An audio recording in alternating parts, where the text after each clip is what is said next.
that day. Yeah, I'm tired of shit, and the coffee ain't hit yet. Damn, ain't that great.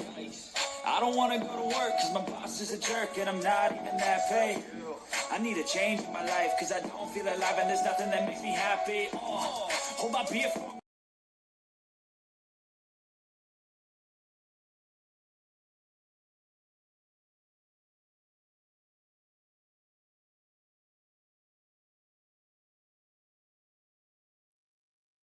Hello, everyone. Thank you all for being here today.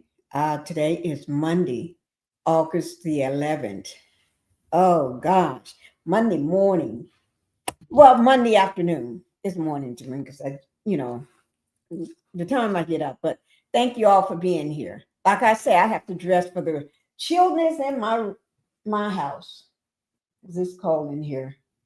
But if I do get too hot, I can just pull this off. And y'all know I got on short sleeves.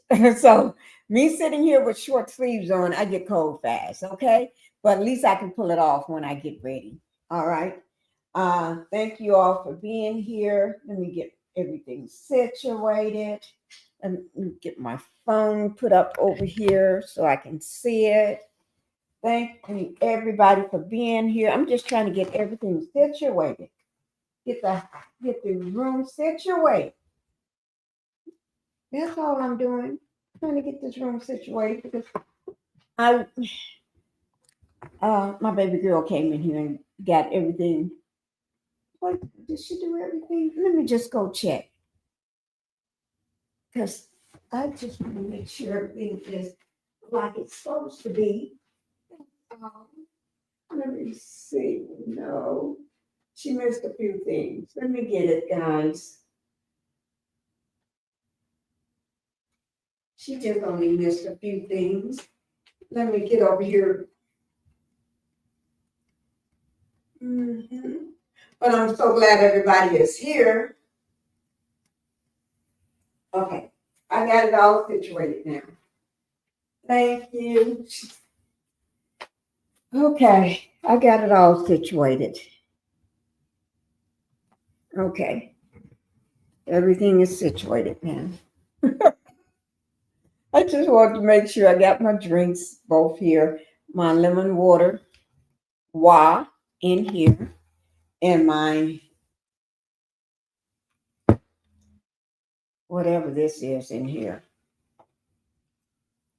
I got everything situated. Okay. I don't know what that is. I'm getting ready to drink. It's something. It's hard to tell because of the color, but I'm here. So we're going to go ahead and get on with the show because we got a lot to cover. Okay. We got a lot to cover about the orange pumpkin, round like an orange pumpkin with fat ankles, feet probably swollen up too. That's why the shoes are buckling over.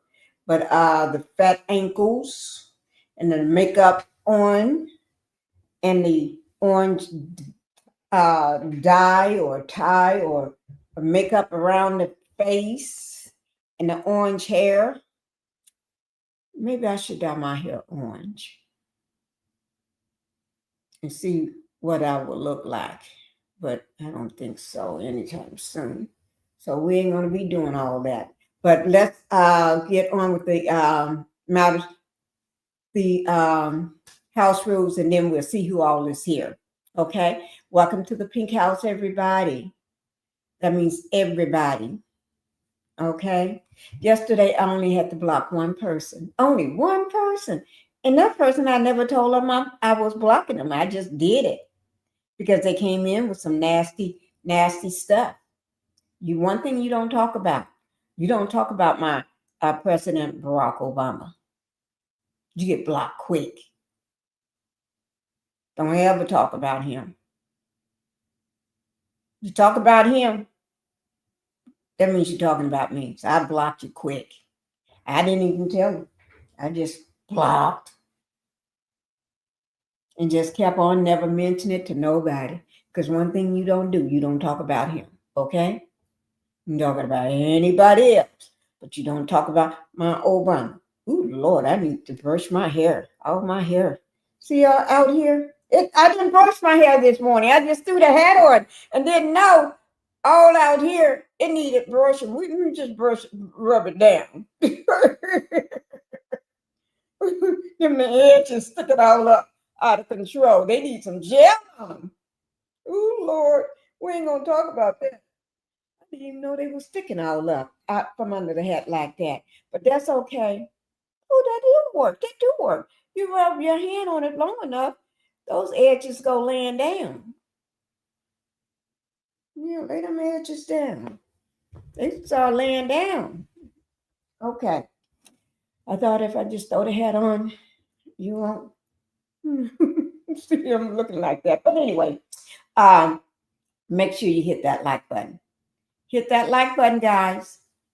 Hit that like button because that's the only way I'm going to stay in the algorithm, and I do appreciate it, duly appreciate it. If you down in the South, you're going to say duly appreciate it. Okay. Now, also subscribe to the channel. That's to help me grow. And we're almost there, guys. We are almost there. Oh my God. I'm looking for my stats. We're almost there. I'm not. Thank you, guys. Thank you. Also, don't forget my second channel, Pink Global. Don't forget that. Okay. Let's see who we got in this pink house today. I know a lot of my people are going off to work. Going off to work. Let me tell y'all something. Last week I missed a doctor's appointment, right? I went home for it. My husband, he have a habit of changing my appointments. And I missed it.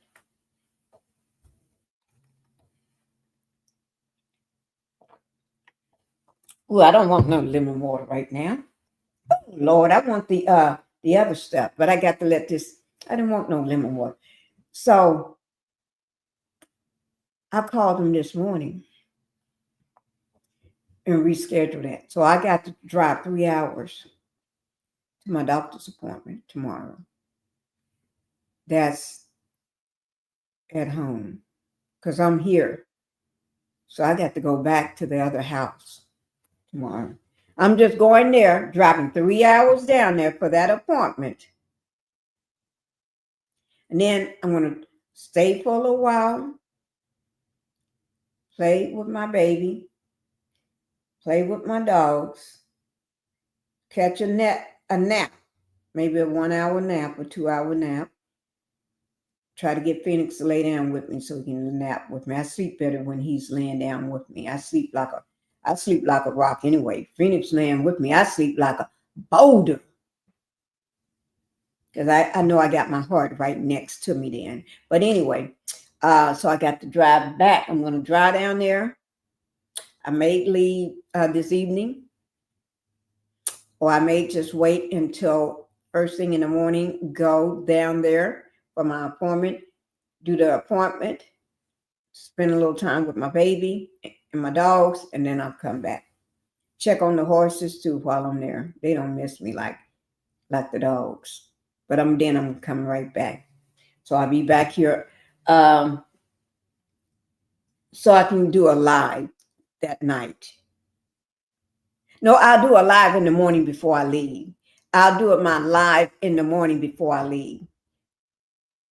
Because my appointment is not till later, the last appointment of the day. So what I'll do is get up in the morning, help somebody to wake me up that's reliable. My husband tend to let me sleep when I tell him. Lately, he don't wake me up. He let me sleep and tell me I needed it. See there, he's doing too much. He's doing too much. So what I'm going to do, get up in the morning. I'm going to do my live. Then after my live, I'm going to leave for my appointment. Okay? Drive 3 hours for my appointment so I can get myself back. And I'll be back doing my appointment on my live again on Wednesday. Okay? But don't say I'm going to be in the best of shape because I may be toe down and broke down and looking crazy, and I may be cussing everybody out all at the same time. Okay, but that's okay. That's how Pinkie roll. Y'all know. Don't let that other Pinkie ever come out. Okay, we don't want her to come out. Whoo, Lord, I'd be afraid of her myself. Whoo, Lord, that's the one that. Let me see who I got. I got my Black Titanic, my Oma in the house. She's traveling. That's my Oma, guys. Make sure y'all go over to Oma's channel and show her some love. We're trying to get her where she needs to be. Okay, and traveler wise, travel on, and then her channel all at the same time. Let me see. Oh, that's me saying hi. Please hit that like button coming in. I already said that. Thumbnail. Oh, Lord. I tell you, what thumbnail do I have up? Let me see. I can't even remember. I think I had this one here. Oh, let me take this down. It says, Ghislaine Maxwell. She got the feeble-minded men working for her. All of them are feeble-minded. Even the ones that she had that meeting with, had that sit-down meeting with, that then moved her because the other feeble-minded orange-haired one told her, go ahead and put her in a plush, luxury, minimum security place. We ain't gonna even call it a prison. We're gonna call it a clubhouse. Yeah, go put her over there. Because those people over there, they got minimum crimes. Those white collar, those things that don't matter really, not too much. She ain't there with the hardened criminals, with the pedophiles. Oh, let's just take that off her record altogether. We're going to take the pedophile off her record altogether. The hunter file. She's a hunter file. Huncher. Yeah, we're going to take that off her record altogether. Epstein can't say nothing because he's speaking from the grave. He's speaking from the grave because he kept client lists, books, little black books, pictures of everybody all up in his house. He knew what he was doing. He said, if I ever need to take one of y'all down and save myself, I got a lot of them to choose from. Yeah, so we taking the pedophiles. Or is Ghislaine Maxwell running the show? Which is it, guys? Do you think she's running the show? Or, because she already know everything Epstein did and everything, because she was his right-hand madam. And they actually called her Madam Maxwell. Madam Maxwell. That was her name back in the day, Madam. And back in the day, it was okay to be called a madam. Because that means you're the top-notch bee. That you run all the others. But you weren't running bees, you was running kids. Children. So that was not bees. You was the top-notch bee. But you weren't running no bees. You was running other folks' children. Oh, will she give up the client list? Because Maxwell already said she got a plush new job at the White House. She's working. You know how Diddy is at the jailhouse in Brooklyn? But he got that long arm that he can still run things from the prison, from the jailhouse. She's that woman. She's running these feeble-minded men, like the orange hair man. And she already got everything Epstein had. She got it all up in her head. Or if she ain't got it in her head, she knows where it's at. But she got it. Because a madam don't forget nothing. She don't forget who, when, where, what time, what year, what date, what month. They don't forget nothing. She keeps all that. You got to be on top of things if you're a madam. You can't be letting folks think you don't remember nothing and you remember names and faces because that's your job. You remember all those things because that's part of your job is to know. So let me get into who we got here. You look pretty. Thank you. Thank you, my Black Titanic. Let me see. I got Alice. Hello, my Miss Alice. Show. Let me see. Chat MBT. Hello. Thank you for being here. Y'all know I'm early with my live today. Impetitious. Happy Monday. Happy Monday. Hello, Impetitious. I hope you're doing well. MBT, she's speaking with Impetitious. Happy Monday. Yes, Monday. On my way back home, traveling and listening. Okay. Well, you getting ready to hear some stuff. And I hope, let me put this up here because we may hear some stuff. Trigger warning. You can't see it, BT, but that means trigger warning. I'm putting it up right here because you may hear some graphic stuff or some graphic images. Okay, so I don't know what you're going to see or hear. So, but just in case. Ooh, this is so good. But it's so bitter. Ooh, that is so good, but so bitter. I wonder is it bitter because I just brushed my teeth and did the rinse in my mouth and all that. I don't know. But it tastes good. Okay.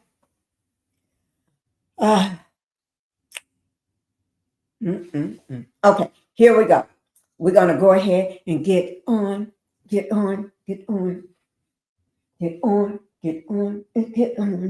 Y'all got to excuse me.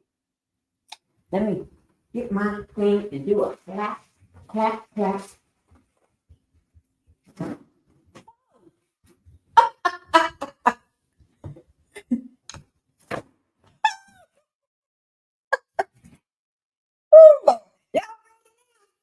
Y'all ready now? Look. Oh, Lord. I'm right-handed, but I can't do it. If I do it with my right hand, it'll have all this hurt. And we ain't about, I ain't got time for nothing to be hurting on me. Okay?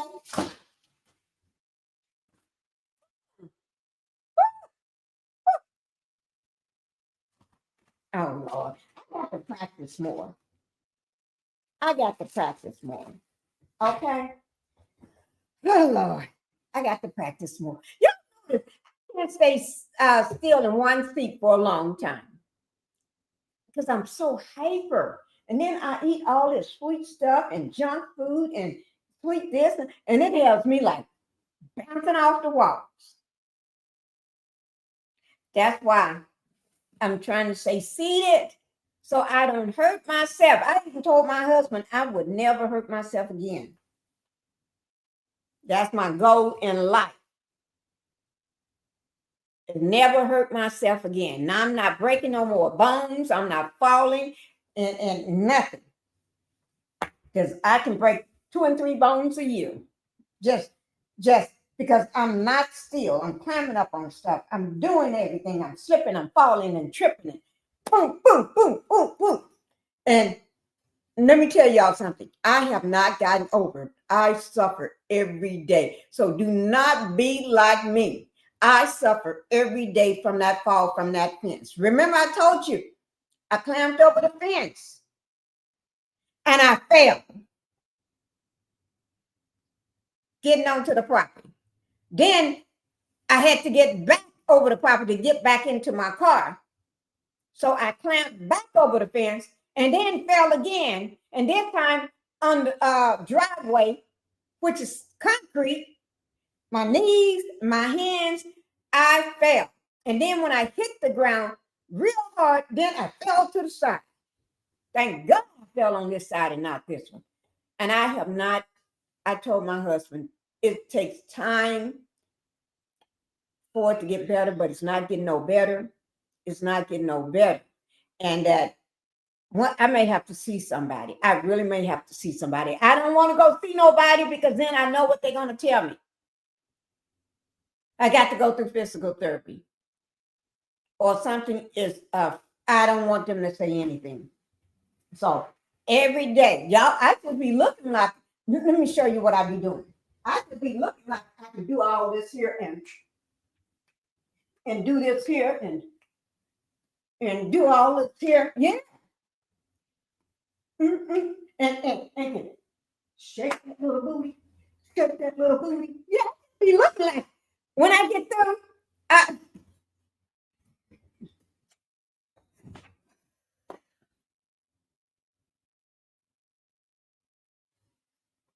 let's get on with the matter at hand. Let me show you a video to kick us out, okay?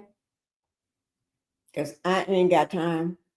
I ain't got time. Oh, Lord, I'm already hurt now just for jumping up doing that. Shit. I just messed myself up. Just messed myself up. Let me see which one of these I want to show first. I want to show this one here first. This is a 13-year-old boy. Oh, let me tell y'all something. When last night, getting ready to go to bed, shocked the hell out of me. They didn't just fool everything that the hunter found. Didn't just fool with I thought he stopped at maybe 14. He went on down to 13 and 12. And I said, what the heck?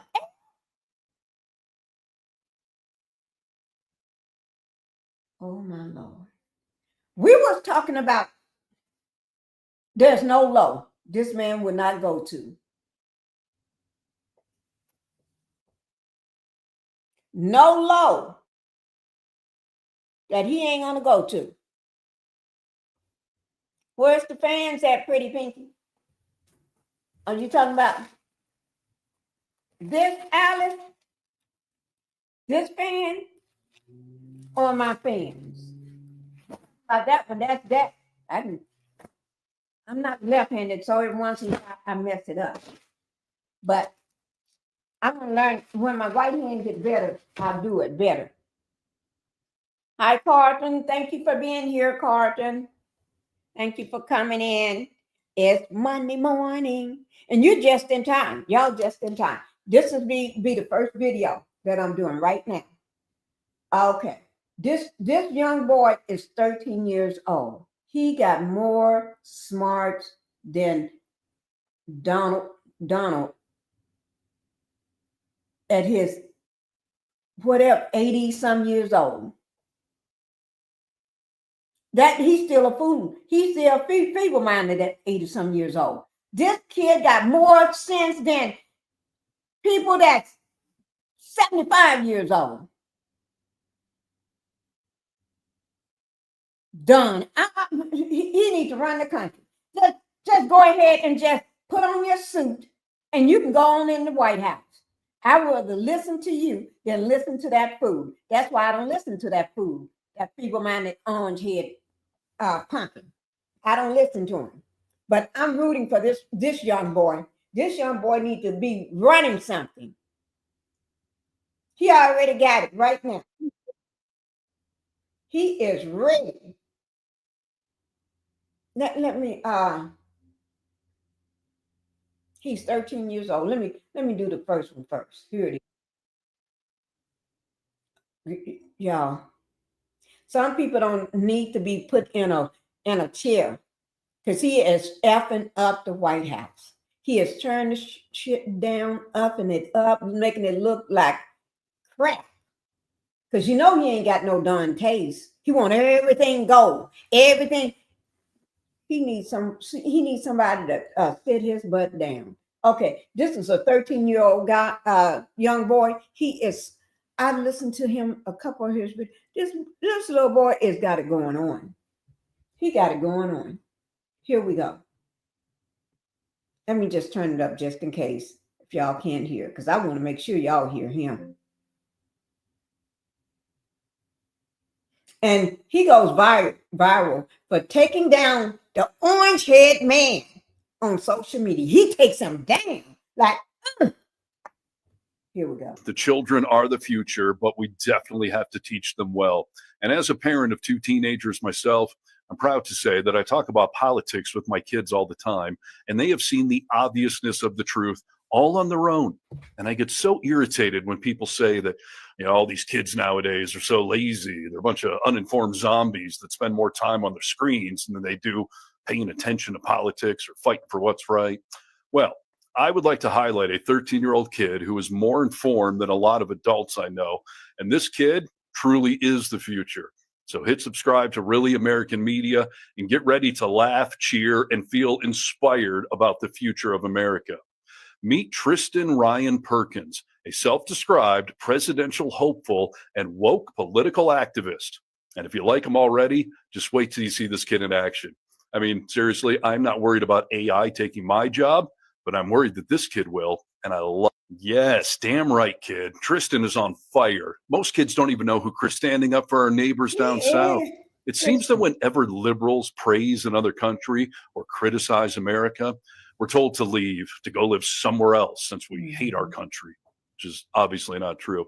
But it seems that young Mr. Tristan has put some thought into this topic. Damn straight, kiddo. Man, I love this kid. That is a great analogy, and it is spot on. Go ahead, Tristan. Keep preaching and take us to babes. I really love this kid. And I love that he's asking questions that cult fear. You're going to hear him using code words throughout all of this for sensitive topics because he knows that these social media platforms will suppress videos if he uses the actual words. And he's right. And he's smart enough to get around it and not have his speech suppressed. It's a smart kid. Yes, again, wowzers. I love the passion. But it's also insanely sad to see a kid talking about the tacit endorsement of essayers by our president, someone who definition of stranger danger. And still, he had to watch 49% of this country vote for Trump while he sat back and watched as someone who can't vote at all. Meanwhile, millions of eligible adults in this country can't be bothered to vote at all. I have literally said that exact same thing before, and he's right. It's hard to believe that this is what we're all living through, that this is real life. Unplug the matrix, please. And this kid is 13. So Trump has either been the president or running for the presidency for the majority of his life. But MAGA, you better watch out because my kids feel the same way that Tristan here does. We are breeding a whole new generation of super progressives that will someday take over. I just hope there's still the democracy left for them to take over. And right now, Tristan is about to make a point that I've actually never heard anyone else make. So grab a mental pencil and jot this one down. Now, what a great point, Tristan. The GOP have made trans athletes a national crisis. Okay. Yet he took it out. So I'm going to put it here so y'all can see Did it. you see this video of a 13-year-old from Texas calling out Trump? This is Tristan, the 13-year-old. Not the guy in front, but the one in the back. And they do. Every time you say something against Trump or say something, anything, they say, leave the country, go live somewhere else. Get out of the country. But we was born here. You're the one wasn't born here. We look back, your mom and daddy wasn't born here. Your kids was their mama wasn't even a citizen when y'all was born.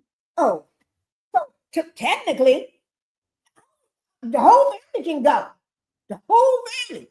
Y'all immigrants. The whole family. Just leave. Go back to your home country. Don't forget, his wife, his first wife, she wasn't even a citizen when she had her kids. All them 3 kids she had, she wasn't even a citizen. And the one that's got right now, she came over on the Einstein visa for smart people. Only thing she did, just take her clothes off. And then that's so smart. But Russia is nailing her to the clouds. Oh, Lord. Because they got it in. They put it on a state TV, showing images of her all over Russia. Not that I like Russia, but somebody needs to do it. But anyway, let's get back to 13-year-old. Okay? Trump on all his anti-Mexico rhetoric, even saying that he won't tolerate any slander. Listen, it's crazy how much Mexico helps us considering how much we screw them over. Because Trump threatened on multiple occasions that he was going to invade Mexico. Trump said he was going to build a $60 million wall across the border so immigrants could not get into the country. And then he said he'd make Mexico pay for it. That was his idea. Trump also added unnecessary tariffs on Mexico. Not to mention, in the 1800s, we stole a bunch of land from them. Don't say conquered. We stole it. And don't say I don't love my country. I love my country enough to hold them accountable for their own actions. We've done so much to Mexico, but who was there first during the Texas floods? Not Kristi Noem, not Trump, not FEMA, but Mexico. Who was there during the Californian fires earlier this year saving lives? Mexico. So I will not tolerate Mexico slander. Yo, shout out to this kid for his honesty and his bravery.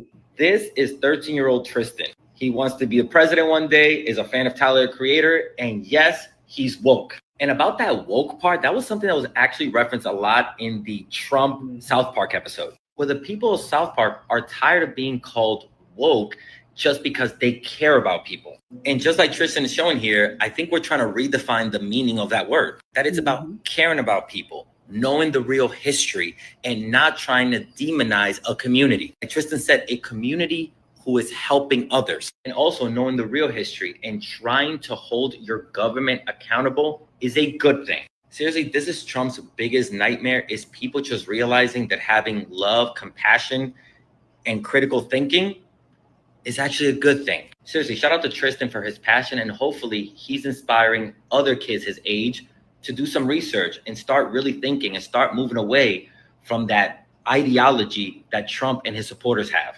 Again, this was very nice. Oh, didn't I tell you this young man? I tell you, he got it going on. That Tristan guy, y'all are gonna have to follow him. But I want y'all just listen to this, because we're gonna get into all of Donald Orange Man dirty secrets. Donald today. Trump had specifically asked about me because I remind him of his daughter, and she said, well, she's 13 as well. So he knew the first time that he saw me. But he comes over mad because I was crying, and he said that I should be thankful that someone like Donald Trump took my virginity. He basically didn't say took my virginity. He said, I should be glad that someone like Donald Trump popped my cherry and not some pimply little 14-year-old. And I just was like, what if I said, what if I get pregnant? Not even talking to him. I didn't want to talk to him. I was talking to Tiffany. And he said, well, you'll get an abortion then, bitch. And then just walked away. Still talking about Jeffrey Epstein? This guy's been talked about for years. Donald Trump had specifically. But then Donald run his campaign on, he's going to release the file. He's been talking that the whole darn time. And if you're going to release the files, now you don't want to release the files. So everybody is pissed with you now, because you say one thing and you've been doing another.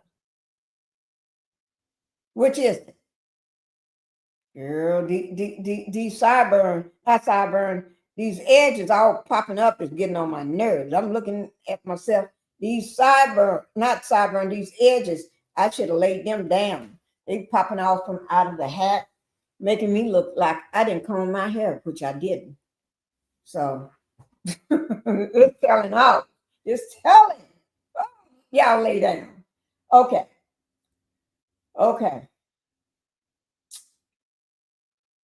Just lay down, my little one, lay down. I'm going to put this over here out of the way, because that one is done. Because we're getting ready to roast him today. Today is the roast day, okay? The roast day. Now, if y'all don't want to roast him, I'm sorry, but that's what we're going to do. We're roasting him today. Yes, we are. We're roasting him.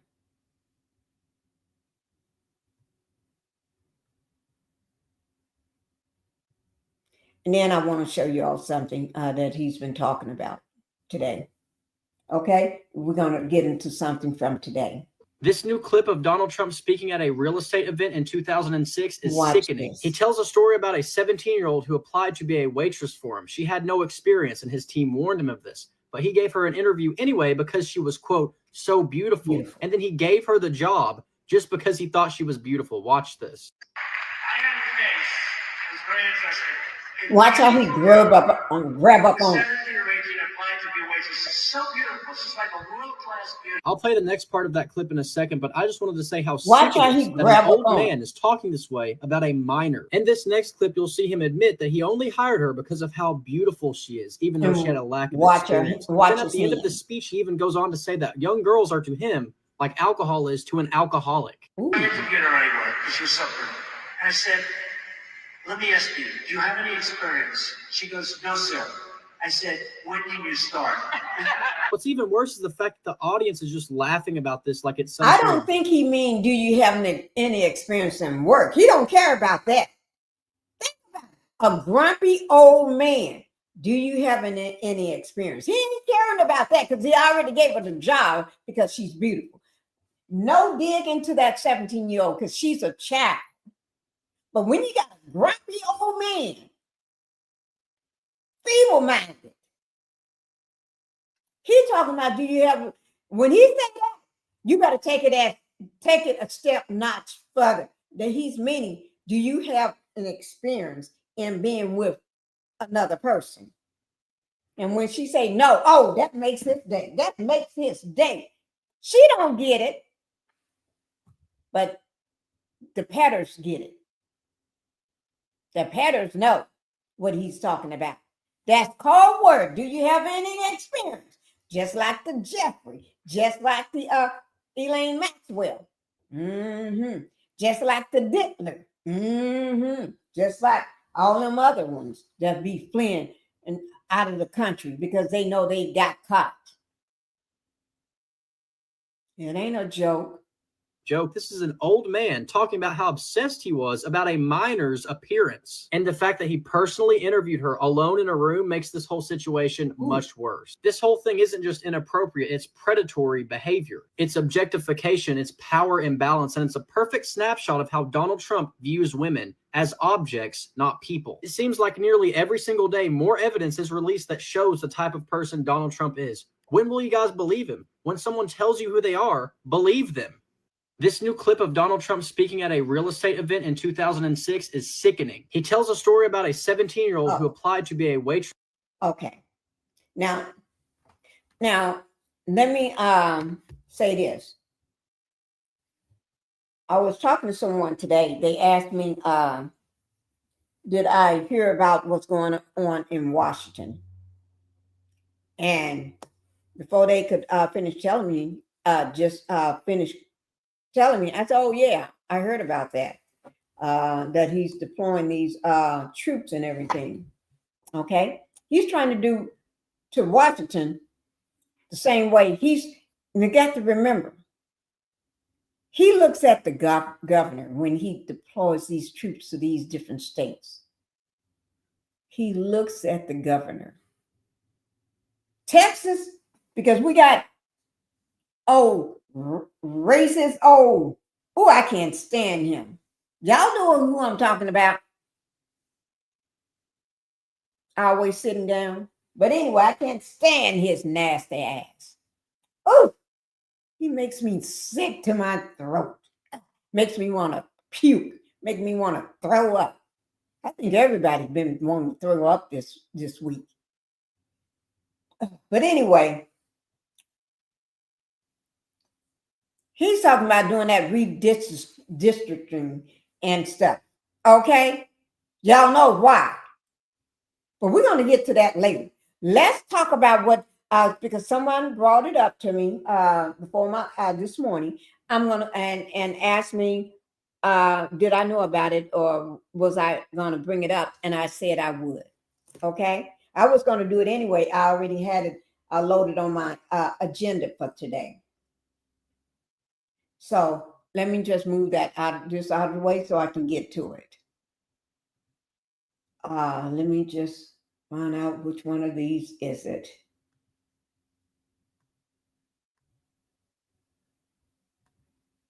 Okay. I got it lined up some. Oh Lord. Ooh, until I find it, Lord, because I'm getting ready to look for it. Oh Lord, that's one I really want to show y'all. I got one that I intended to show y'all yesterday, but I didn't get a chance to. Oh Lord, that one too. Oh Lord.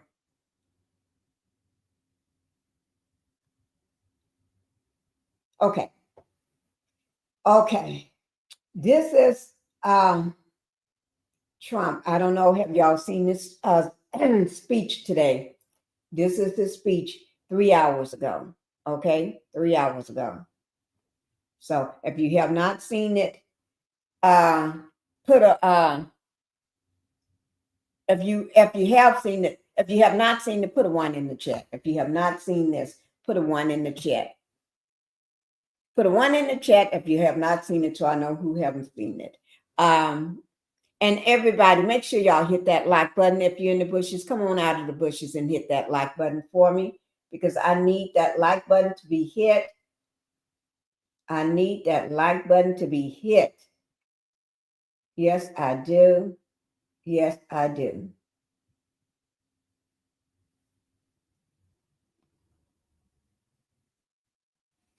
I need it to be hit.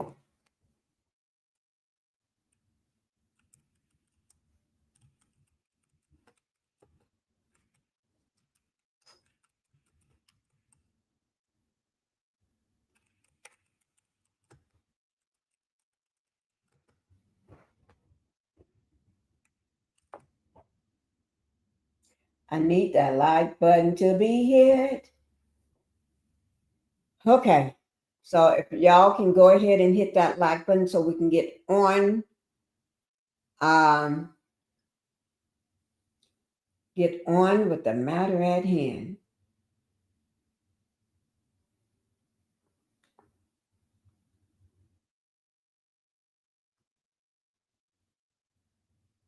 I'm going to play it in just a second.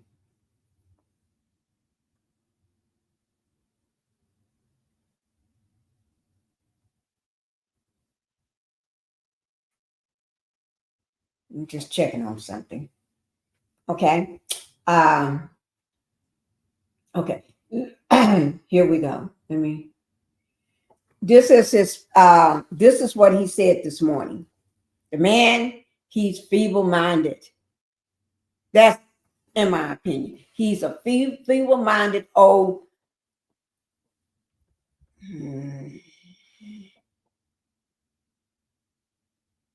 person. I don't even know what to say about him. I just can't stand that.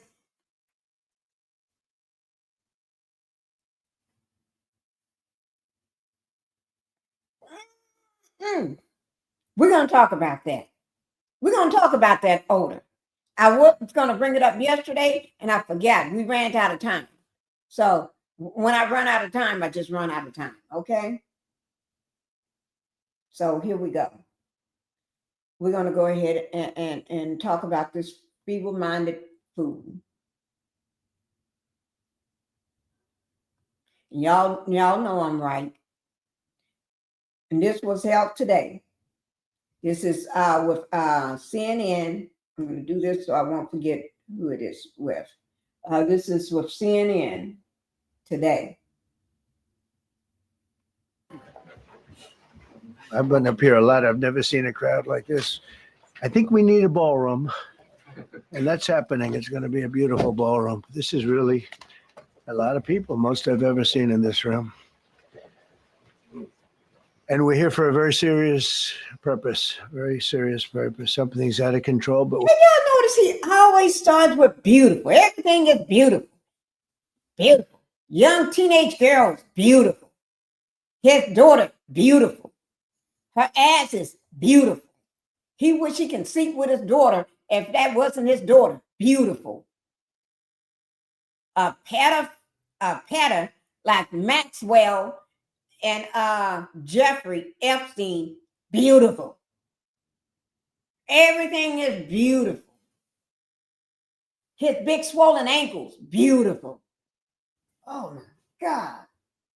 People that scaled the Capitol on January 6th, beautiful. Oh my Lord. I think he's limited in the words that he can say without messing up.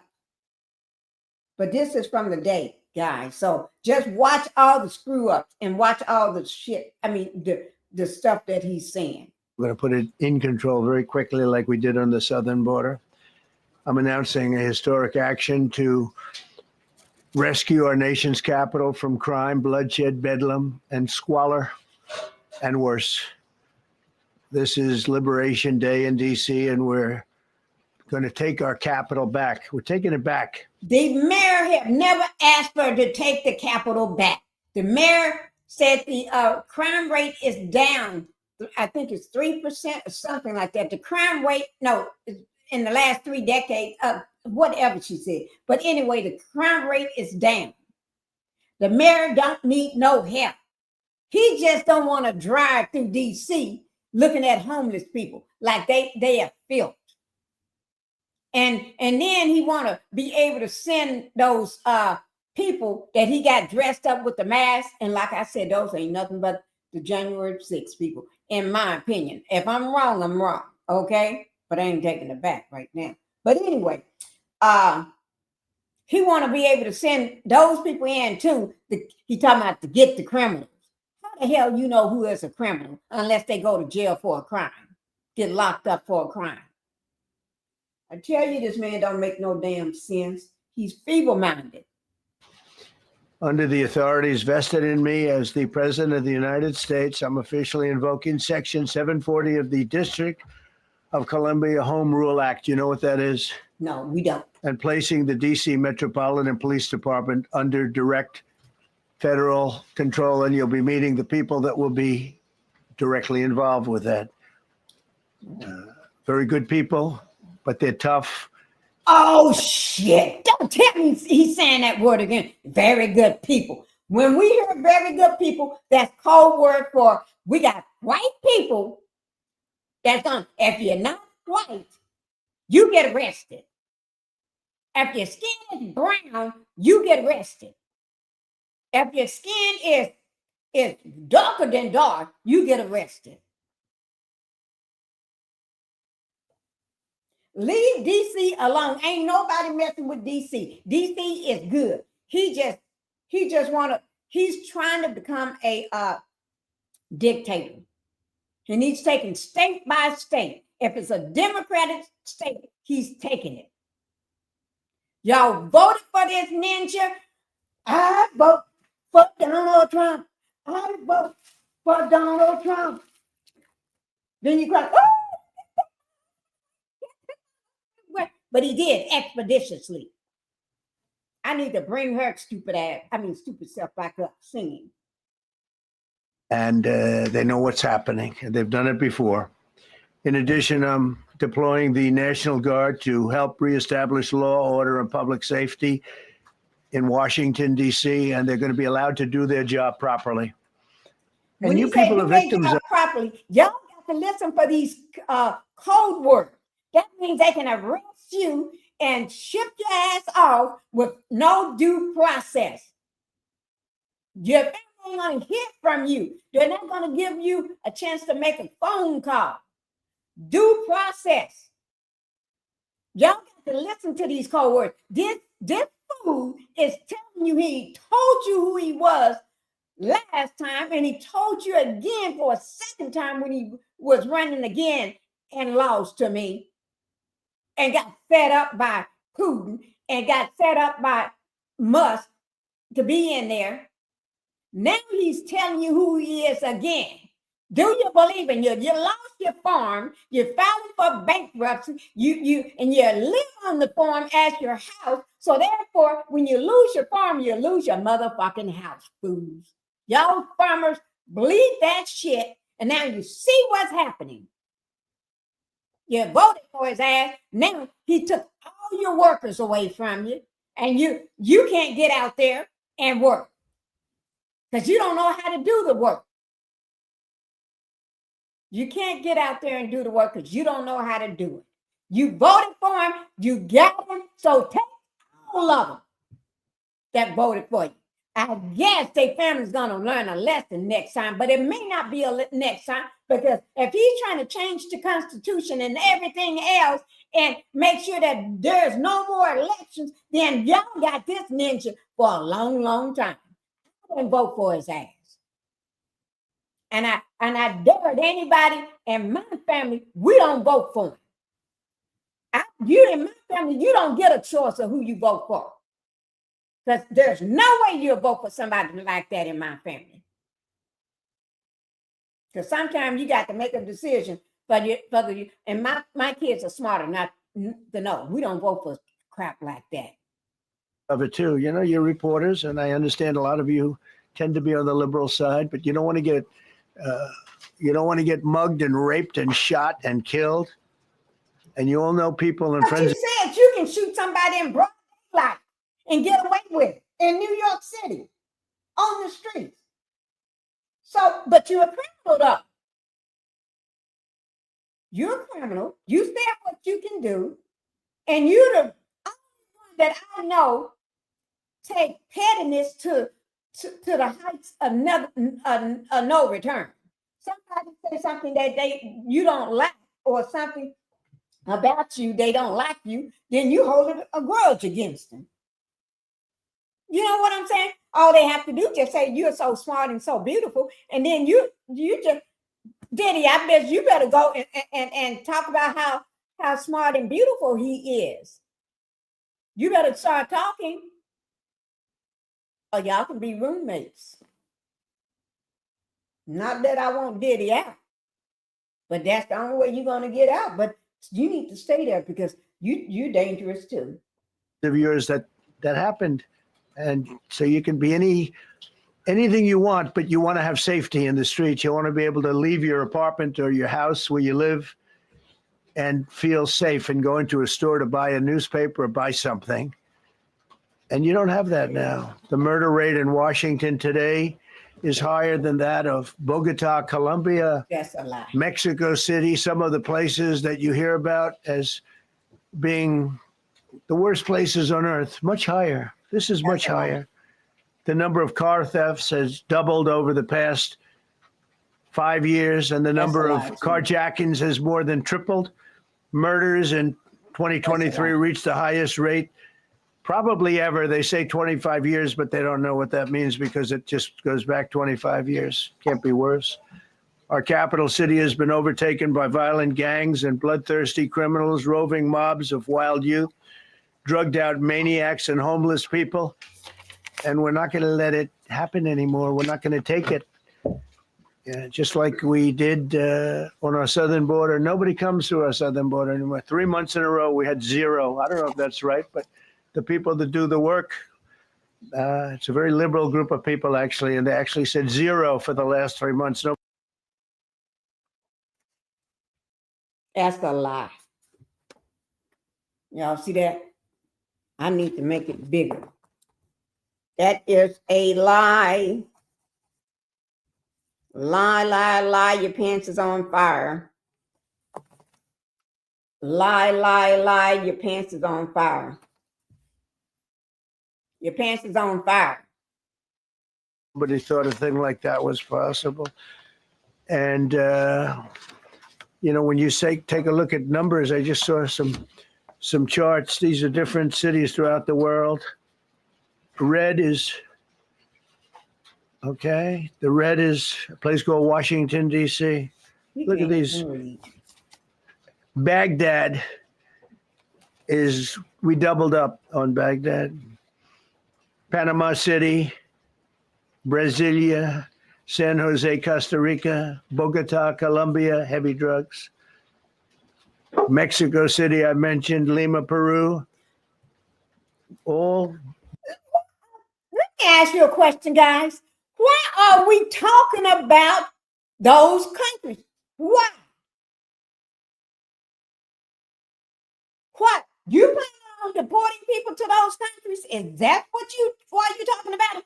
I thought this was about Washington, D.C. in which everything you said was a lie. So I thought it was about Washington, D.C. So get to it. Is it about Washington, D.C. or is it about Bogota and everywhere else?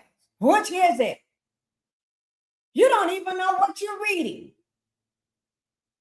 They probably got little pictures on it in the corner somewhere real small so you can see that. So you know what state you're talking about. And then you just make it up as you go along.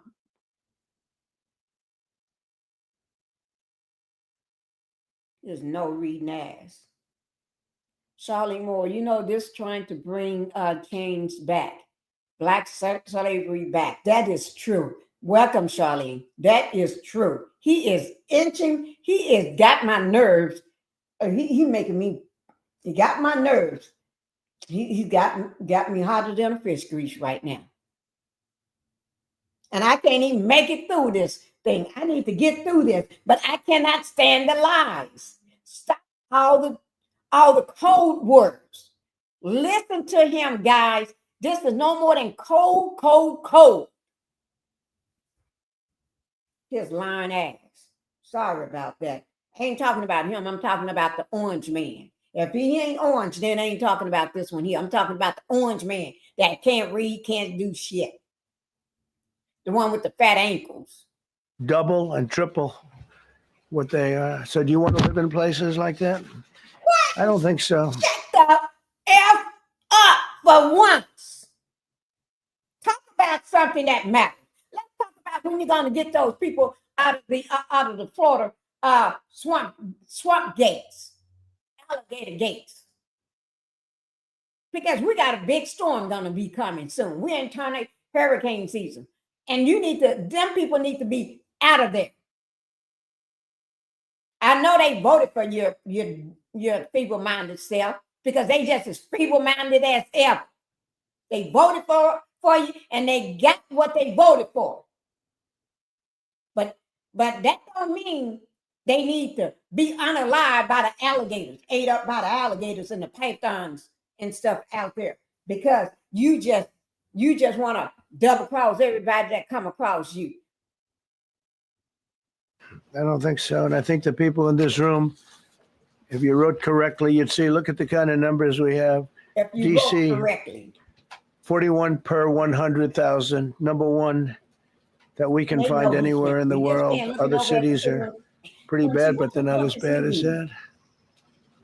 That where you want to live? Yeah, they got them big The reporters of the world and big writing. Juvenile offenders and crimes against persons, as they say. Y'all see how big this stuff is? Because if you write it small, he can't see shit. If you write it in normal, look at the big old cap words. Look at that big old drawing so he can see. And he's so stupid letting everybody see that he can't see. It's getting worse. Not getting better, it's getting worse. And we had a recent indication. There was a story about a man who was just left. He quit because he was asked to do phony numbers on crime. And we're going to look into that. I think Pam is going to be looking into that. That is a lie, another one. Oh, Lord. Charlene, that's the reason he's doing incognito's Hispanics and deportation. Yeah. Oh, Lord. Oh, Lord, he is getting on my nerves. Orange man he is getting on my nerves. Y'all, I'm going to have to, I need to go get a weight so I can do this here. So I can pump iron and take my mind off what he's talking about. So I can be doing this here. Let me go get the highest weight that I can pick up. I'm not going to bring a 1 pound or 2 pound. I need at least a 5 pounds. Because then I'm going to be struggling. And then my mind won't be on what he's talking about. Okay? Let me go get me some weight. Because I cannot take this. I cannot take this feeble mind.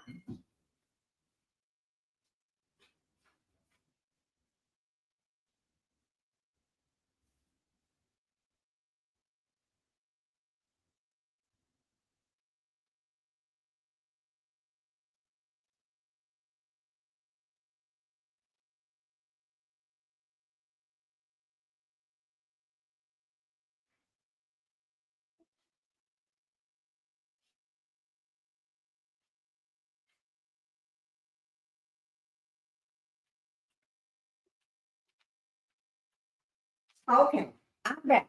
I had to go get some weights, but I can't carry them with this hand because this hand can't take 5 pounds. Okay, I'm holding in one arm. Okay, let me let me put this one down. Oh shit, 5 pounds is maybe too heavy. I should have brought a little lower. Okay, 3 pounds maybe. Okay. Ooh, Lord, this is heavy. Okay. Okay. Now maybe I can take this because I got something to focus on. But he was asked by the city, I guess, that we don't want to show the real numbers. Let me do numbers so it looks like it's going down. Not going down. And under Biden, it was a disaster. And nobody did anything about it. We're going to do things about it like you. Ninja, we ain't talking about Biden. We're talking about just slow down. Ooh, Lord. Somebody help me. Help me, somebody. Wouldn't believe. It's time for dramatic action. We're going to do the same thing over here. It's going to be a very safe city very soon. We're not looking to take years because a lot of people die in years. And we've got incredible people in this country, except we have to allow them to do their job. You don't allow people to and do that their job. We will deliver like nobody's ever delivered before. I actually think it's easy. You know, if you're competent, it's easy. If you're incompetent, it's impossible. But I'm very competent. Last week, my administration surged 500 federal agents into the district, including from the FBI, ATF, DEA, Park Police, the U.S. Marshal Service, the Secret Service, and the Department of Homeland Security. You know, a lot of nations, they don't have anything like that. They got some police. Am I doing it right? And they're rough police. They don't have DEA, ATF, FBI, Park Police, the U.S. Marshal Service, Secret Service, Department of Homeland Security. They got some police, but they're rough police, and they do their job. They don't have crime. We're not going to have crime either. They made dozens of arrests, and that's what starts to happen. Again, cashless bail. Watch what we do with that. Today, we're formally declaring a public safety emergency. This is an emergency. This is a tragic emergency. And it's embarrassing for me to be up here. You know, I'm going to see Putin. I'm going to Russia. No, you ain't. Friday. You're lying. I don't like being up here talking about. Putin don't want to see you. You trying to go over there to stop them for showing your wife's naked body, showing all her naked nudeness. That's why Putin is pissed with you, because you keep lying on him. You keep lying on the man. You keep lying on that man. And I don't like Putin at all. But he keep lying on Putin. That's why Putin and Russia, their national TV, they showing your wife naked body all over TV, her nudeness, and got you just. Hey, Pinky and Chad, he has a low IQ. Same words every time he speaks. Beautiful, beautiful. Oh, very good people on both sides. Good people on both sides. Oh, yeah, he say the same thing. He don't know any new things to say.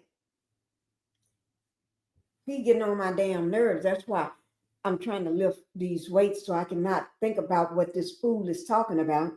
Thank you, Terry, for being here, because we got to keep our eyes on this.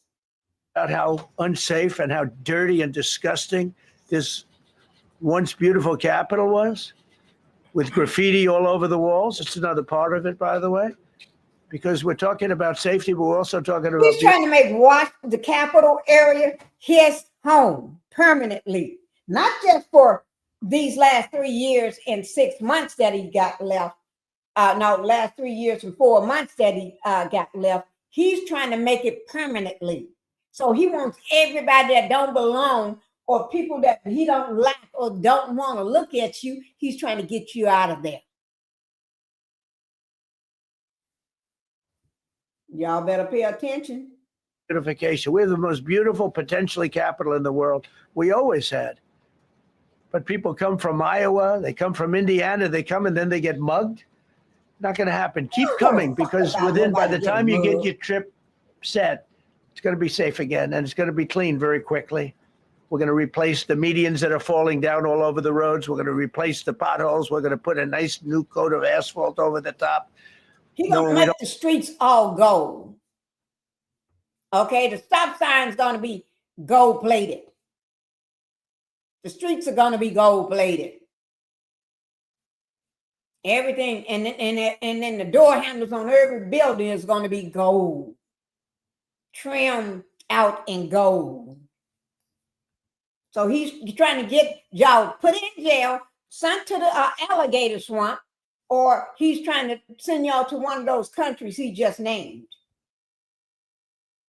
because he know they need the money. So he's going to spend millions of dollars giving them money to take all the people he don't like.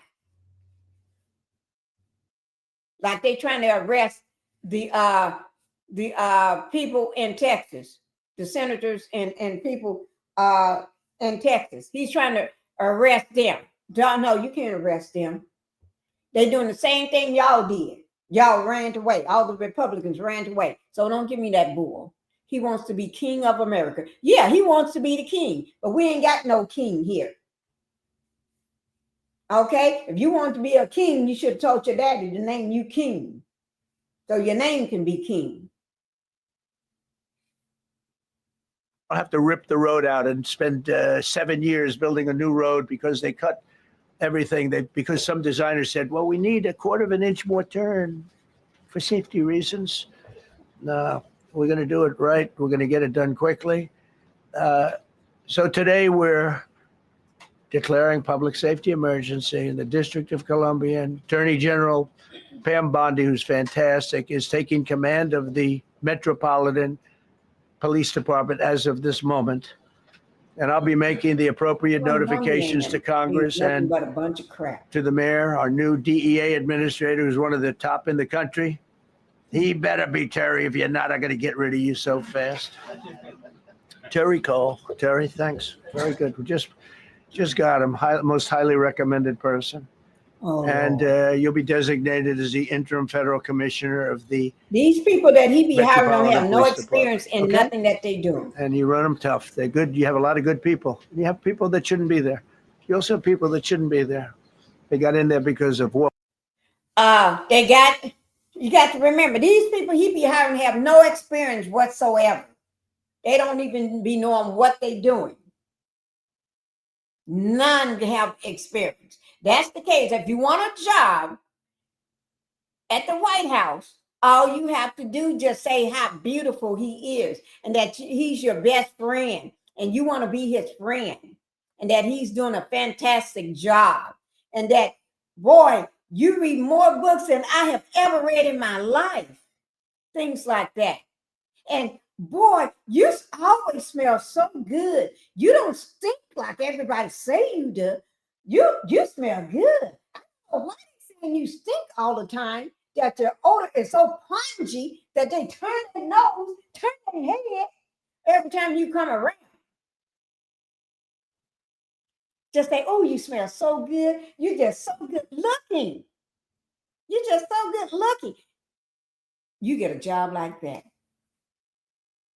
And then you just stand there and say, am I beautiful too? And when you say, yes, you are beautiful, you got it then. You got that job. And just say, I would like to do this. I think I would be a great press secretary. I think I'd be great running the hub. I think I'd be great doing this too. You got it. You got the job. That's all you have to do, guys. Okay. But you have a lot of great police, and those people are the ones that want to help you.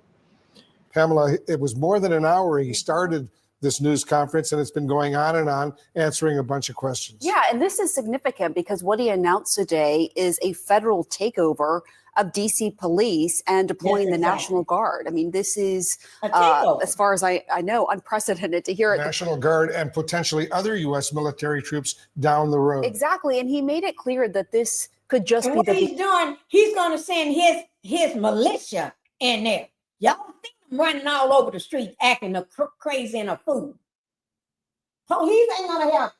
They're gonna have the back seat. You're gonna take the third row seat in the minivan, and your ass ain't getting out unless we need you to run and catch somebody. And then when you catch them, hold them till we get there so we can throw their ass in the car, and then so they can get shipped off to the alligator camp. The same place where people are calling for help. So the mayor didn't send for you. She didn't call your name. You just trying to do a takeover. Beginning that it might not just be DC, and I think that is significant as well. And of course, this is an extraordinary move by the president. I want to bring in our Brian Todd here. Brian, we're already getting reaction from DC council members. He's trying to get your asses immune to what he's doing so he can take over. And y'all sit y'all stupid ass there and not doing shit, not even talking about the shit. Y'all need to get up and talk. Put this shit out.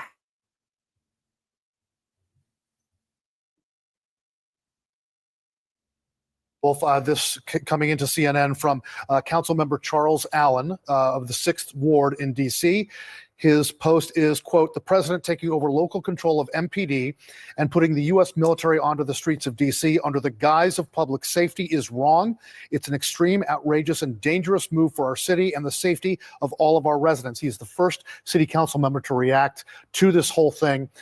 None of them had reacted really last week to this in any real measure. This is the first time a city council member has reacted and come out strongly on this. We're also reaching out to Mayor Muriel Bowser's office and the office of the Metropolitan Washington Police Department for their response. We started to reach out to them while this news conference was going on. No word back from them yet. The mayor has been fairly muted in her comments on this. She did speak out yesterday in an interview, but did not openly criticize the president for this. It's an extraordinary move. We have to point out, never before in American history has the U.S. president taken over control of the Metropolitan Washington, D.C. Police Department. How is this going to work on the streets? How is it going to work from a command and control standpoint? That is a huge, huge question. And of course, his threat to do this in other cities, we'll see how that plays out. I think you got to see how it really plays out here first. Right, and we should also note that he talked about moving the homeless population in DC, thousands of people far away without offering those specifics. He didn't say where they were going. I want to bring in our senior White House reporter, Kevin Liptak. Kevin, you've been monitoring this very, very closely. What jumps out at you? Yeah, and I think the president's steps here to federalize the DC police force certainly very significant. What we didn't hear from the president was how long that would last. You know, the statute that he's using, the DC Home Rule Act, allows for initial federalization for 48 hours before notifying Congress. He said that he was doing that. So beyond that, we don't know exactly how long it would last. The other thing that stuck out was the president raising open the possibility that he would use active duty troops as part of this effort, saying that they would be ready as needed to join the federal or National Guard to help support law enforcement in the city. And you really did hear the president paint quite a dystopian picture of Washington, D.C., saying that it was overtaken by violent gangs, by bloodthirsty criminals, using this imagery. Okay. Hello, Justice. How you doing? Hi, Pinky. Hi, Chad, everybody. Blessings to you all. Girl, I'm doing okay. This man is just working my last nerve. He already worked mine. I'll tell you. Already. He done worked it already. Oh, Lord. I swear, I'm trying to just thank God there's only a few seconds left on it because I'm trying to get through it. But all I hear is just this here, lie, lie, lie, a lie, lie, lie, lie, lie, lie, lie. And then cold words. He ain't trying. That governor did not call for him. That governor did not send for him. He's trying to do a takeover, just like he did California and every place and he's trying to get us immune to this situation. So when he starts sending people to all these Democratic states, that people start in their head. They Yeah, ain't talking about and no more. I tell you something else he doing on the down low that people not paying attention to. He's already got the immigration thing going, so that'll take care of the Mexicans and the Africans and this and that. But now he got to find a way, because he made a comment a few months ago saying that how would the African Americans feel like working in the fields again? He made that remark. He trying to now move it to us, Right. people of color. That's what he's You don't doing. work in the fields, you're gonna be deported to a That's what I'm country talking that about. you was born here, but your ass gonna be reported back to somewhere else that you don't even know. You never been a day in your life. Exactly. And he just announced the news people announced that he has decided that, oh, if you're 14-year-old, you can still be tried as an adult. You know, the law says 17, but that's so he can get our young males, our young people. So yeah, he's out to include us. He got to find a way. So he's using violence as the way. Right. He already got and illegal. on all these big papers with this big giant writing and big pictures. Because he don't know what he's talking about. The man can't. It already said that he can't read anyway, though. But they do diagrams and for him and put big pictures, so he can just describe the picture.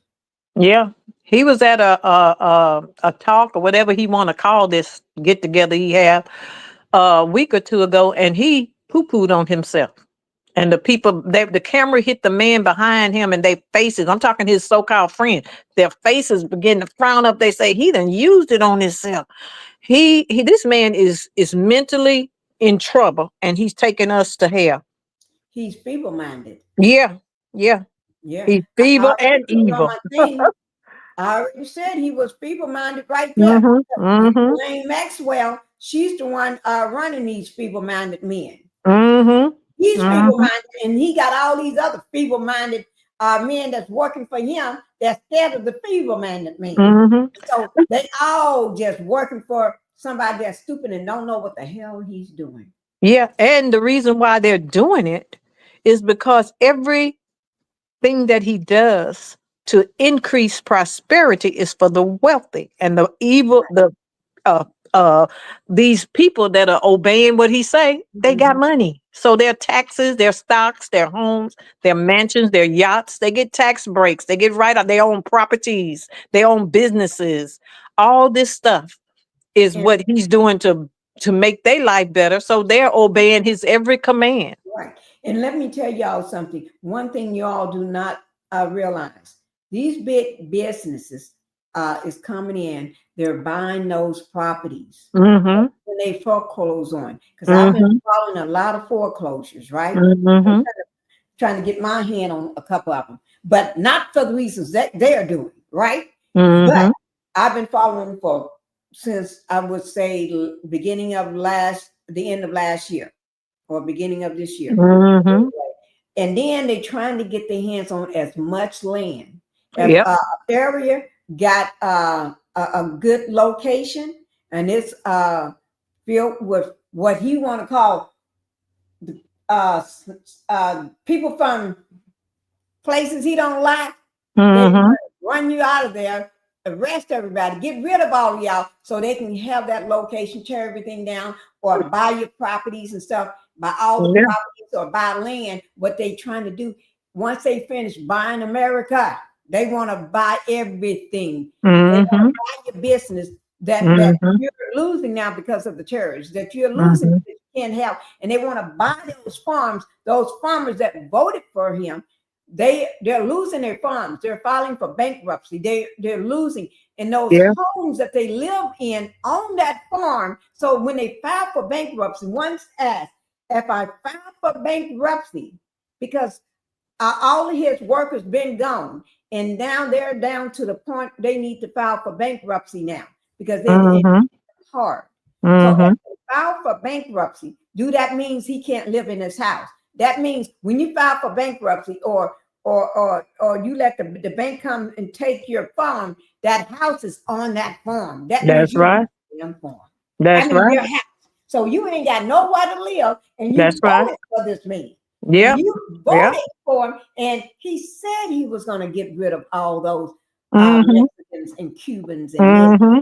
Hey, Mhm. I will vote for Donald Trump. Yeah. And now what you got? You ain't Yeah. got one. So you the white working class. You ain't got nothing now. Mhm.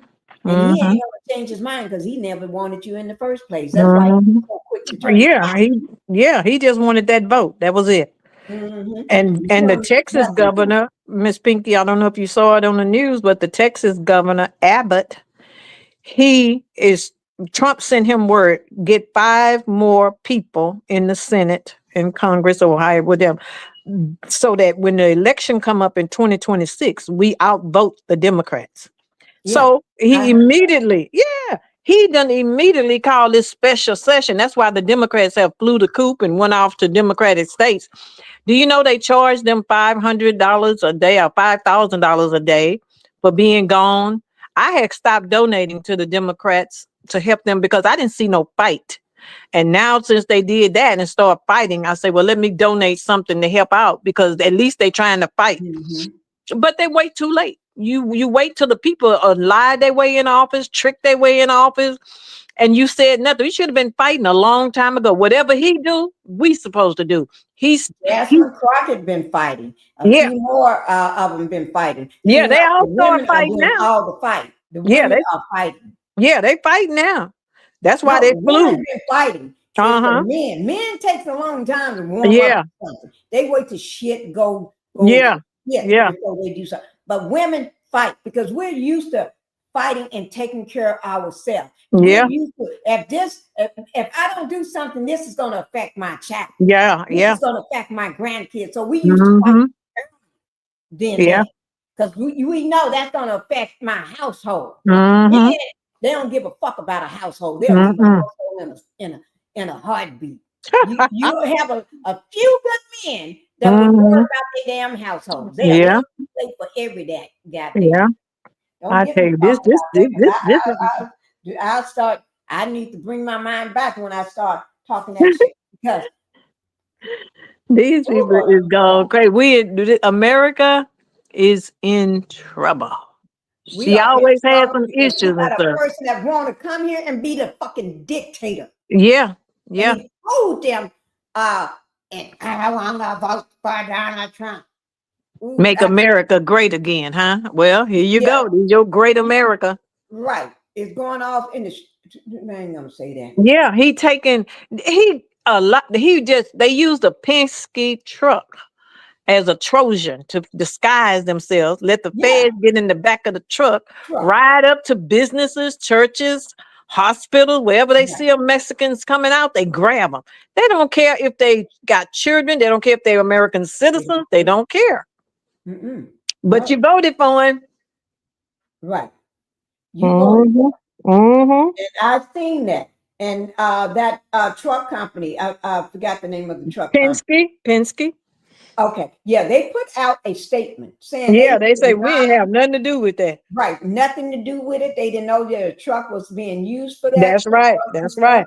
Yeah, Mm-hmm. they did put out a statement. And I Mm-hmm. want to show you this too, because everybody, y'all need to know this man is, if he did everything, he was best friends with what's his name? No. Epstein. Oh, Epstein? Yeah. Right. They used to be buds and buddies, right? Yeah. Yeah. They used to attend it's called Kit Kat Club, the Kit Kat Yeah. Club. That's right. Y'all go look up the Kit Kat Club and tell me what it is. Mm-hmm. Kit Kat Club. Like Yeah. Yeah. Kit Kat Club. Because they They had used to plenty hang of out kitty at the cats Kit in Kat. there. That's what they was calling them young girls they had up in there with them old men with long money. Right. Mm-hmm. Only them old men hang up in there. And you talking about 13, 14, 15, and Yeah. probably was younger than that. Yeah. Up in Yeah. that club. And thank you for coming in. Is that Lillian? Thank you for coming in. But I tell you, whew, if this man hung out with him, but also he hung out with Diddy. And Diddy also had access to young girls too. He hung Yeah. out with anybody got access to young girls. Yeah. But we're gonna look at this story right here. That let's go ahead and do that thing that you just brought up them The Penske truck. Yeah, we're gonna go ahead and bring that up. I got it right here. It was in my download. It was in my list, so I got it right here. Okay. I always keep stuff just in case. You know, I Mm-hmm. always got something just in case. Mm-hmm. Okay, here it is. I'm gonna. Okay, new video. Overnight shows a massive presence. Okay. Oh, wait now. This is not the truck. This is in DC. I'm sorry, but I do have the truck. I thought I hit the right one. But let's go ahead and see this one since it's here right quick, and then we'll watch the truck. Mm-hmm. A new video from overnight shows a massive presence of officers with Homeland Security in Washington, D.C. This is just one of many federal agencies deployed in our nation's capital right now. In just a few hours, President Trump is expected to announce another deployment of the National Guard there. And this is part of his threat to assert more federal control over D.C. Trump claims the city has issues with crime, cleanliness, and homelessness. However, D.C.'s mayor refuted his claims, saying violent crime is at its lowest in 3 decades. 3 decades. If the priority is to show force in an American city, we know he can do that here. But it won't be because there's a spike in crime. This is what I know. We are not experiencing a crime spike. We do know that this task force has been focused on quality of life issues. Records show crime in D.C. is down sharply year over year, but a former DOJ staffer was assaulted there recently. The president is scheduled to address the media at 7 a.m. this morning. Okay. Okay. That was that DC thing. Oh, y'all know, I'm so sorry, guys. We didn't do nothing from inner city press today. I forgot. Yeah, y'all know, I always try to include inner city press on everything. But let me go ahead and show this here. This is in Texas. And you know, Jasmine Crockett, she don't take no mess. She see it. Yeah. She call it like she see it. Yep. And we got time for this one here. This is Jasmine Crockett, guys. If y'all ain't used to hearing her, you getting ready to hear her now. Okay?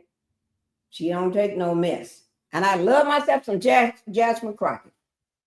Texas Senate committee today on a party line vote advanced the state's redistricting map. Also, the state's attorney general, Ken Paxton, launched an investigation into a George Soros-backed political action committee for assisting Democratic lawmakers who have left the state to deny a quorum to slow that redistricting process down. Earlier, I spoke to Democratic Congresswoman Jasmine Crockett. This is how they try Texas to take Democratic over. Congresswoman Texas. Jasmine Crockett joins me now. Congresswoman, my audience is pretty thoroughly dialed in on this Texas redistricting battle. So I want to go through, if I could with you, your hierarchy of concerns. Number one, how concerned or not concerned are you about what Senator Cornyn, John Cornyn, said today, that the FBI has granted his request to go hunt down members of the Texas legislature who are not in Texas? Oh, it's absolutely concerning. Obviously, this is not a federal issue. This is absolutely a state issue, as these are state lawmakers, number one. Number two, there's a lot of things that our FBI could be doing, such as keeping us safe, instead of doing the bidding of a corrupt president who has decided that he doesn't want any accountability, and he knows that the persons within his party are not willing to hold him accountable. And honestly, frankly, it is so concerning that this came from John Cornyn. Now, a Ted Cruz doing this, that sounds on brand, but John Cornyn is not this guy. I will tell you that I honestly have the utmost respect for John Cornyn. He has been a good partner when it comes to working on legislation. We have always put Texas first. So the idea that it's now Texas last and it's whatever the orange orangutan wants him to do is really sad that he would get to this point in his career and then decide that he would start to kind of play the political games. The orange orangutan, I believe, is your reference to the President of the United States? Yes. Understood. Just wanted to clarify. How concerned or not concerned are you, Congresswoman Crockett, about efforts to expel members of the Democratic caucus in the state legislature? Oh, I'm not concerned at all. Why? It doesn't concern me that they are trying to do this because obviously I was a part of the quorum break in 2021. And so when I participated in that quorum break, there were various things that they tried to submit to the Supreme Court at that time. And the Texas Supreme Court at that time, which for the most part has the same makeup as it did in 2021, it specifically said that these were political issues and therefore they had no jurisdiction to get involved. I don't think that this will be any different. One of the things that MAGA is really good about is they always want to put on a show. So it's like, grabbing people off the streets. That's about putting on a show.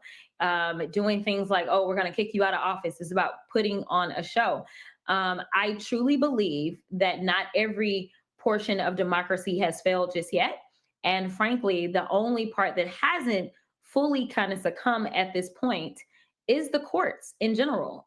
Any wins that we have experienced on behalf of democracy thus far have been in the courts. And so while I don't necessarily have the utmost faith in all courts, I do know that there is recent precedents specifically about quorum breaking for Texans, as well as I understand that in our Texas Constitution, it specifically allows for a quorum break. So it doesn't make sense. I just don't see this Supreme Court twisting itself into a pretzel just to appease this governor who's trying to appease the president. What about accusations from the sitting Attorney General of Texas, Ken Paxton, that those who have fled the state, who are members of the legislature, who are Democrats, are accepting bribes to do so, to pay for their expenses? Listen, now I will tell you that he knows a little something about taking money that he's not supposed to take. I mean, if there's anybody that understands breaking the law, it is definitely the one that was under federal investigation for I don't know how many years and was subject to state felony indictments for close to probably 8 years in the state of Texas. But honestly, we've done quorum breaks before. And again, there's never been anyone that even tried to presume or tried to pretend as if this was bribery. Listen, these are people that are out there. They are working on behalf of their constituents. And when we are not in a regular session in Texas, we are allowed to take donations. We are one of the few states that so long as you're in session, regular session, you're not allowed to take any money. And the reason is because literally lobbyists would come on the floor and drop money historically in Texas to try to get their way. So they changed the law. And so there is nothing illegal about what they're doing. People can donate to them and support them in their advocacy and how it is that they believe that they need to represent for their districts.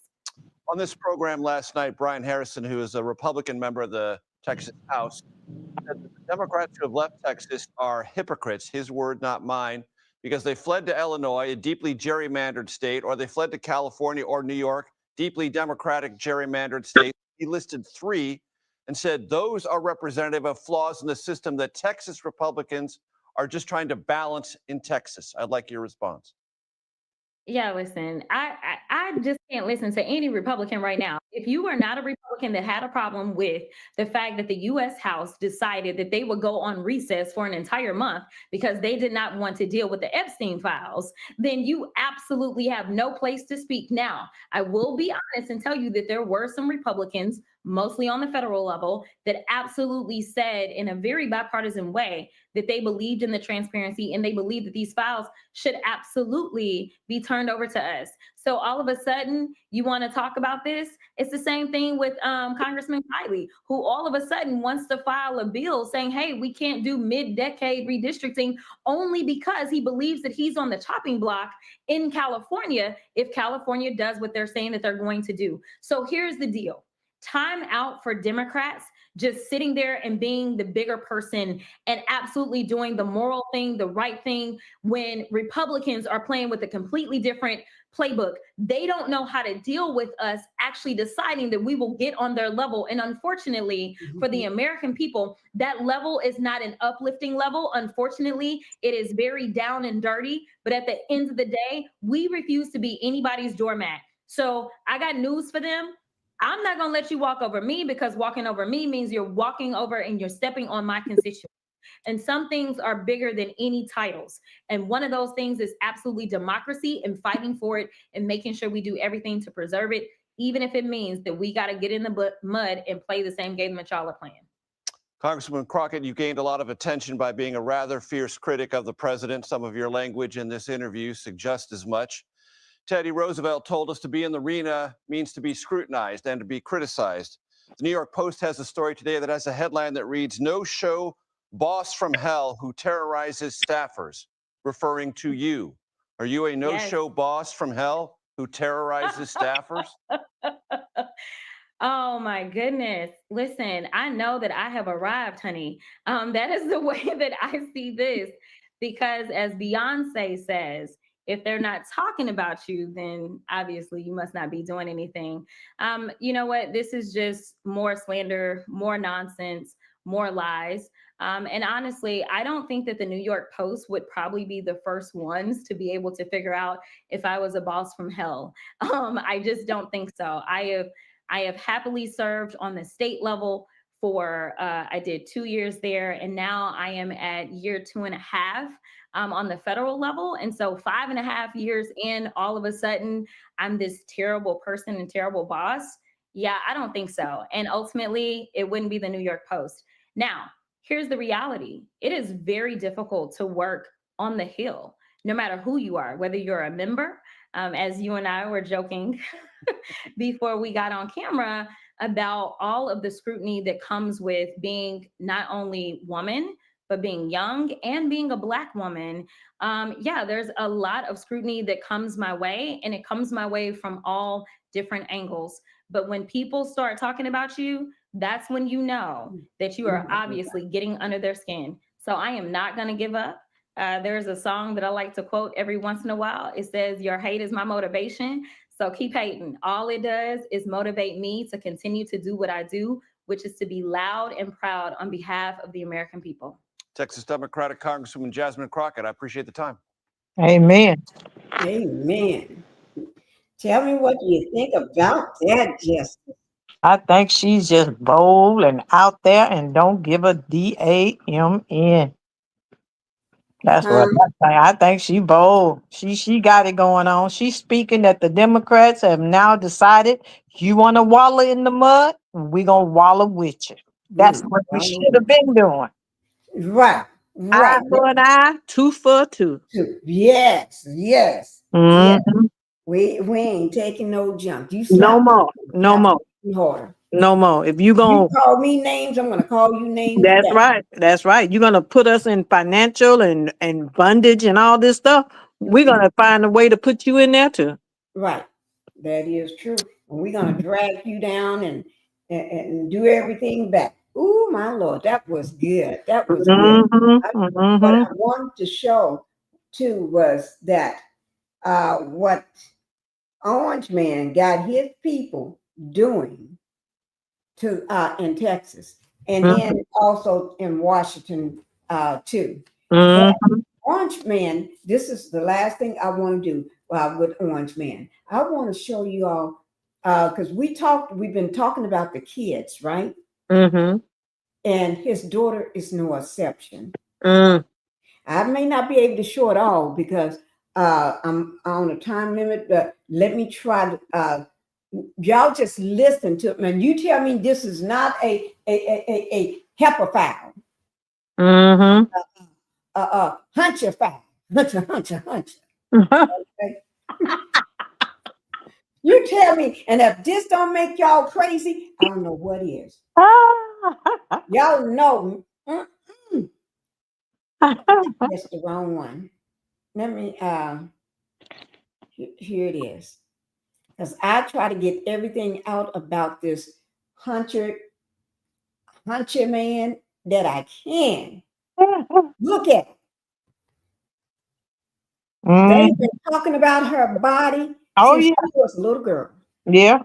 And he's been talking about, wait now, his other daughter by his other wife. The one that he got the one child, the ex-wife, one child. Somebody asked her when the baby was, I think, 3 months old or something, or a few months old. What do she have that looks like you from you, and what do she have from the mom? And I forgot, the mom said something, it was something like her face or something. But instead he said she definitely got her mom's body, her breasts. That's right. A few month old child, her breast, talking about voluptuous breast. Yeah. And then her buttocks. Mm-hmm. Talks about her butt, her shape. He's a freak. A few month old baby, gonna have her breasts.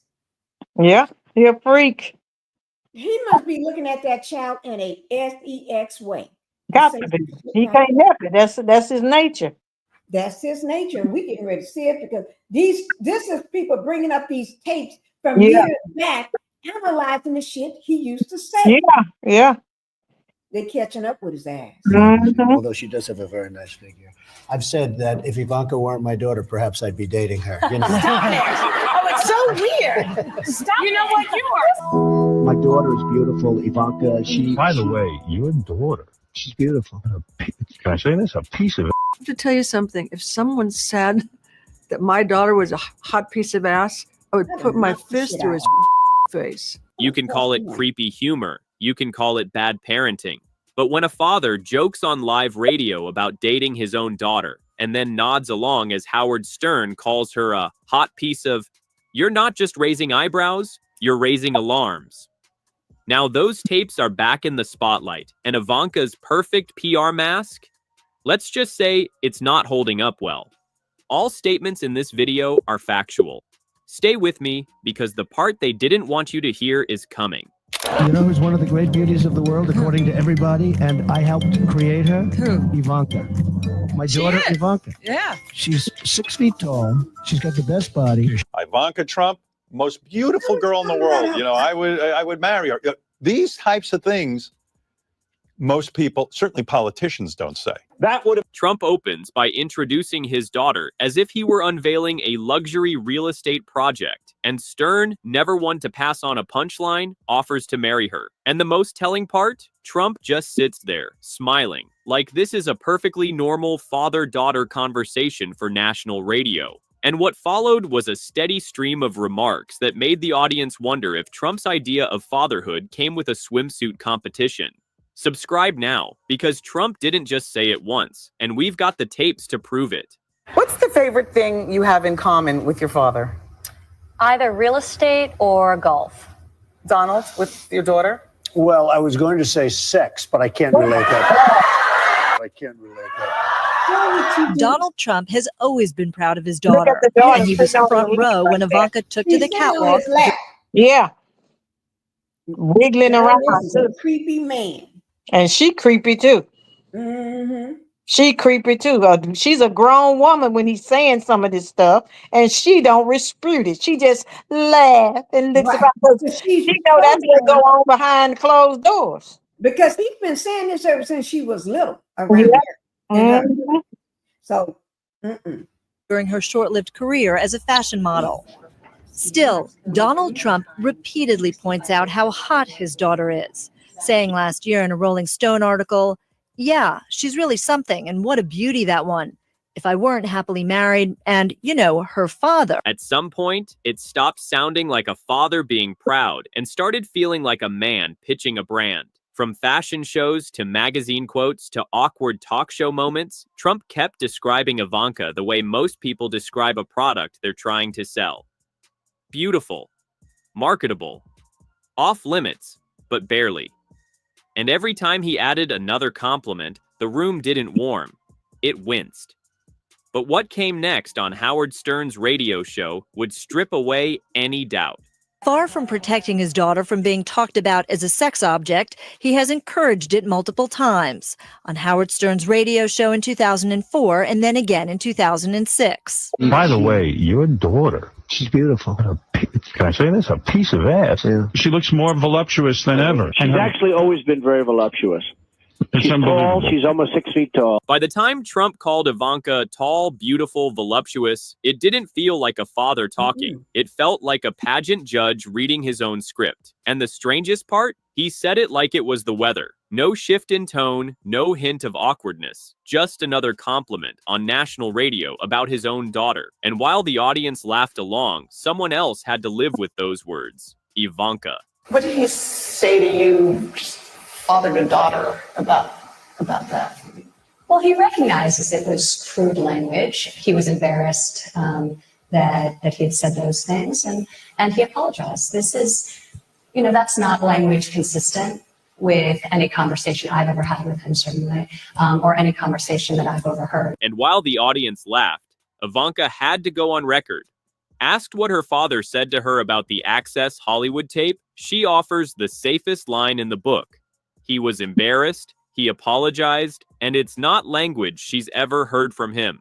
It's polished, it's poised, and it's almost impossible to square with a lifetime of hot mic moments.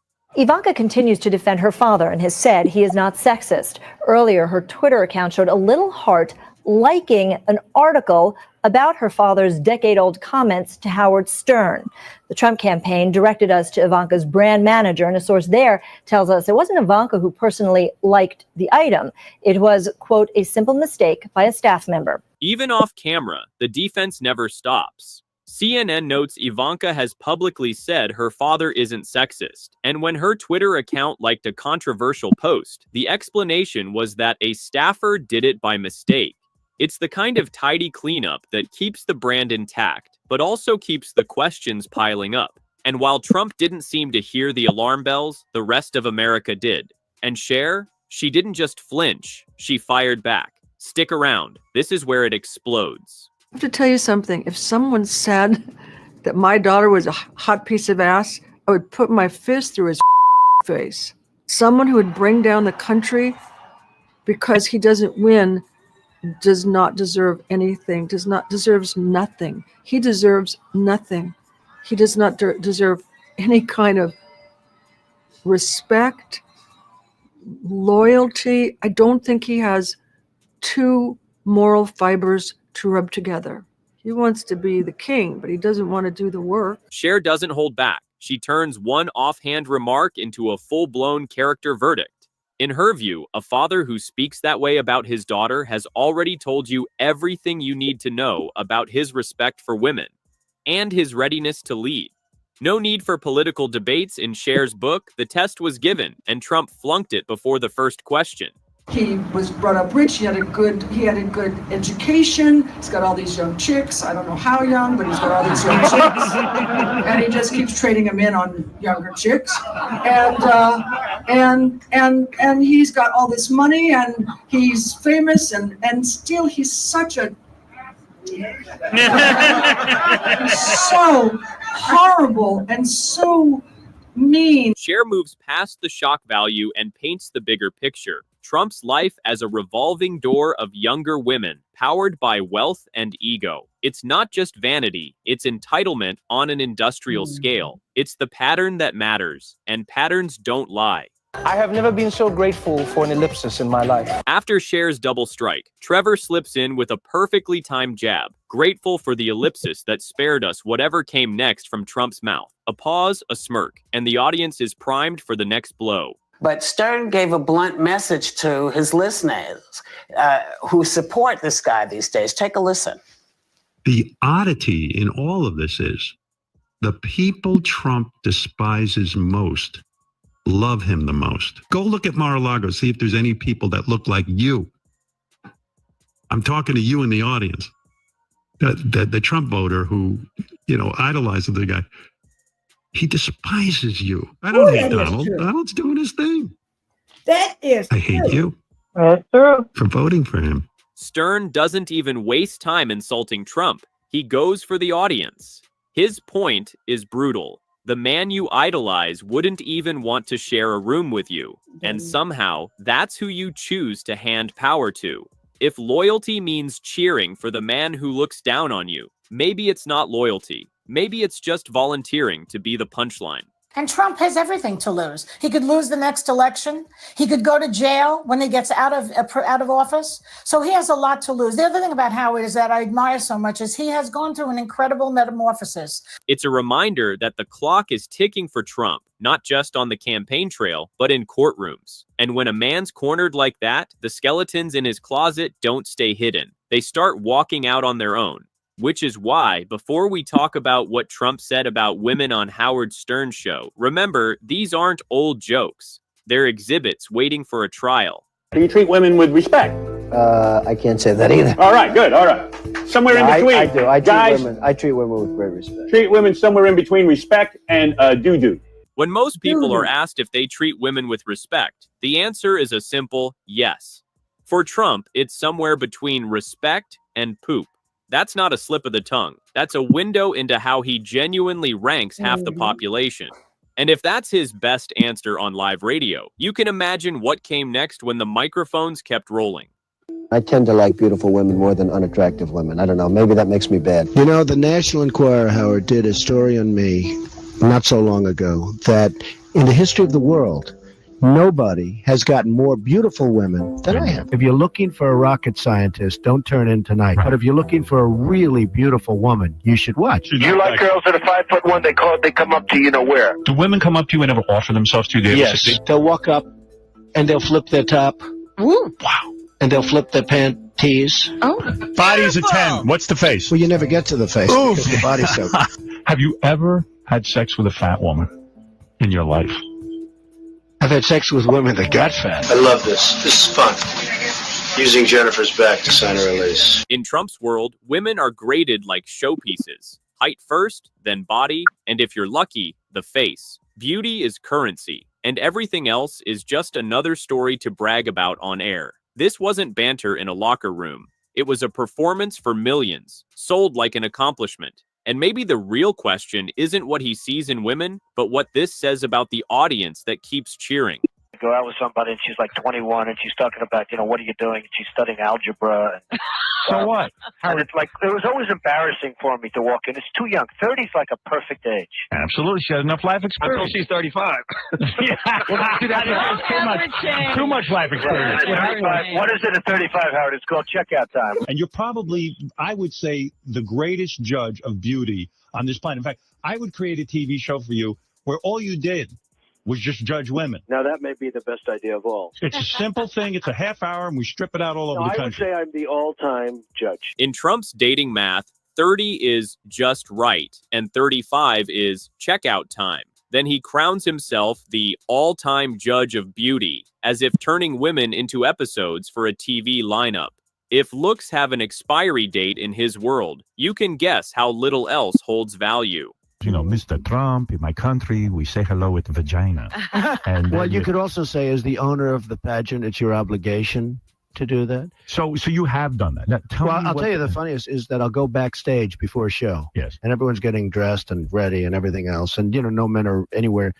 And I'm allowed to go in because I'm the owner of the pageant, and therefore I'm inspecting it. I'm inspecting. I want to make sure that You're like everything is good. You're there. Yeah, the dress. Is everyone okay? They're standing there with no clothes. Is everybody okay? And you see these incredible looking women. And so I sort of get away with things. Trump doesn't just admit to walking into dressing rooms. He laughs about it, wraps it in the language of inspection, and sells it like a behind-the-scenes perk of being the boss. In most jobs, that's called harassment. In his, it's a punchline. When someone brags about breaking boundaries, you have to wonder, how many more lines are they willing to cross? From late-night punchlines to courtroom evidence, the picture is complete. And if this is how he treats women in public, imagine the silence behind closed doors. And things with Melania are good. Excellent. The sex is still good. The sex is extraordinary. Well, she is terrific in bed. Now, she wouldn't want me to say that, but she is. Oh, man. She's naked there, isn't she? She is excellent. Oh, Jesus. It's a thing of beauty. Oh, what a life you Not so have. bad, Robin. This is a candidate for. Hey, Donald. That's right. Does she wear outfits to bed? Like special outfits? No, she wears nothing, which is much better. She's a great beauty, but she's a great beauty inside, which is almost as important. Trump's words land with the subtlety of a late-night infomercial, selling not a policy, not a vision, but his wife's most private details. For a man chasing the presidency, turning the first lady-to-be into bedroom banter is less family values and more tabloid headline. And maybe, just maybe, Melania's silence isn't shyness, it's strategy. But don't tell her off, or she might reveal her true feelings. We can see At least how Melania. she looks at him. Yeah. She don't give a shit about him. She used him. She got her Yeah. in this country. She got that big ass prenup with him. Right. Brought her mama and daddy and everybody. And he done stole everything he could steal, and half of it belonged to her. Mm-hmm. Yes, yes, yes. We're And if not you going got to, we these won't have time to donkey continue this one. We can continue that one another day. We got about 4 minutes. I'm going to give it to Justice. Tell me, Justice, what did you think? about that particular Come on, clip right close it there, out for me. about that particular clip, Pinky. Anything. Oh, okay. I think that we better be praying. That's what I think. Yeah. Because this man has a mission. And remember, Satan imitates God. God builds up and God blesses. And Satan, he's a cursor. He curses, he tear down, he destroys. And this man is owned by Satan. You can't do the things that this man has done to pregnant women, to children, to families. You can't do that and not have a conscience unless you belong to Satan. This man is demonic and he works for Satan. He's not just a possessed. He is possessed, but he enjoys it. He loves it. He's been this way forever. People looking at him now, go back and do research on this man. When he was a young man, when his daddy was alive, they would put the letter N on applications for their properties so Right. that they would know it's an N-word person trying to rent here. No way, no how. Now, I have heard that. I Yeah, have heard even that in the on the documentary ones. yes, even on the hotels that they ran, the casino, all the to them N-word people stay in the back. You cannot come up front. And he got highly upset one day in public, so the documentary said, when he walks into his casino and there stands a black person. He could not take it. Get out of here, get out of here. This little old lady, 80 years old in Vegas. He wanted the property that separate one casino from another, but this was her property, her home. They had built around it. And now he wants that piece of land too. He took it. He has enough money to pay people in high places to say, oh, this is public domain. We need to advance the community, advance the neighborhood, redevelopment, call it some type of project and take what he wants. He's a taker. He's been taking all his life. And I'm just waiting to see how and when God is going to take him out. Because even though he is in much power right now, remember this, when you wonder, how can he do this? Why God ain't doing that? Well, let me tell you a secret. Satan himself. See, he works. This dude, orange guy, works for Satan. But Satan himself, the head lion huncho, used to stand next to God. And in the book of Revelation, it says, I saw Satan fall like lightning. Well, that's what's going to happen to him. He's going to fall like lightning. That means quick. As quick as he became all powerful and all knowing, which there's only one person that does that, and that's God. So this has put himself on a level to be equal with God. In the Bible, they say we're going to build us a temple and we're going to be higher than God. And God tore them all down. Well, he's at that point right now. I don't know the hour. I don't know the day, but look for it because it's coming. Thank you. I hope so. It I is. hope so, because they don't know what they voted for and put in office, but they're finding out. But I hope so. And I am so glad we only have a minute. We are so glad. I am so glad that you came into the live today. It was faith that you came in, because we needed to know everything we do know. Yeah, and don't get this. Was not paying attention. We get, we are spiritual beings, human body in an earth realm. The Bible says there's nothing new under the sun. So what we feel, Jesus already felt that. But what we know is what we learned when he felt all of that. When all the crucify him, all the he ain't nobody. Oh, he ain't nothing. He this, he that. That's Mary's old boy. He ain't. He went through all these things that we are going through right now, so that we know. That's the whole purpose in Jesus coming, so that we would have knowledge that we're gonna win this.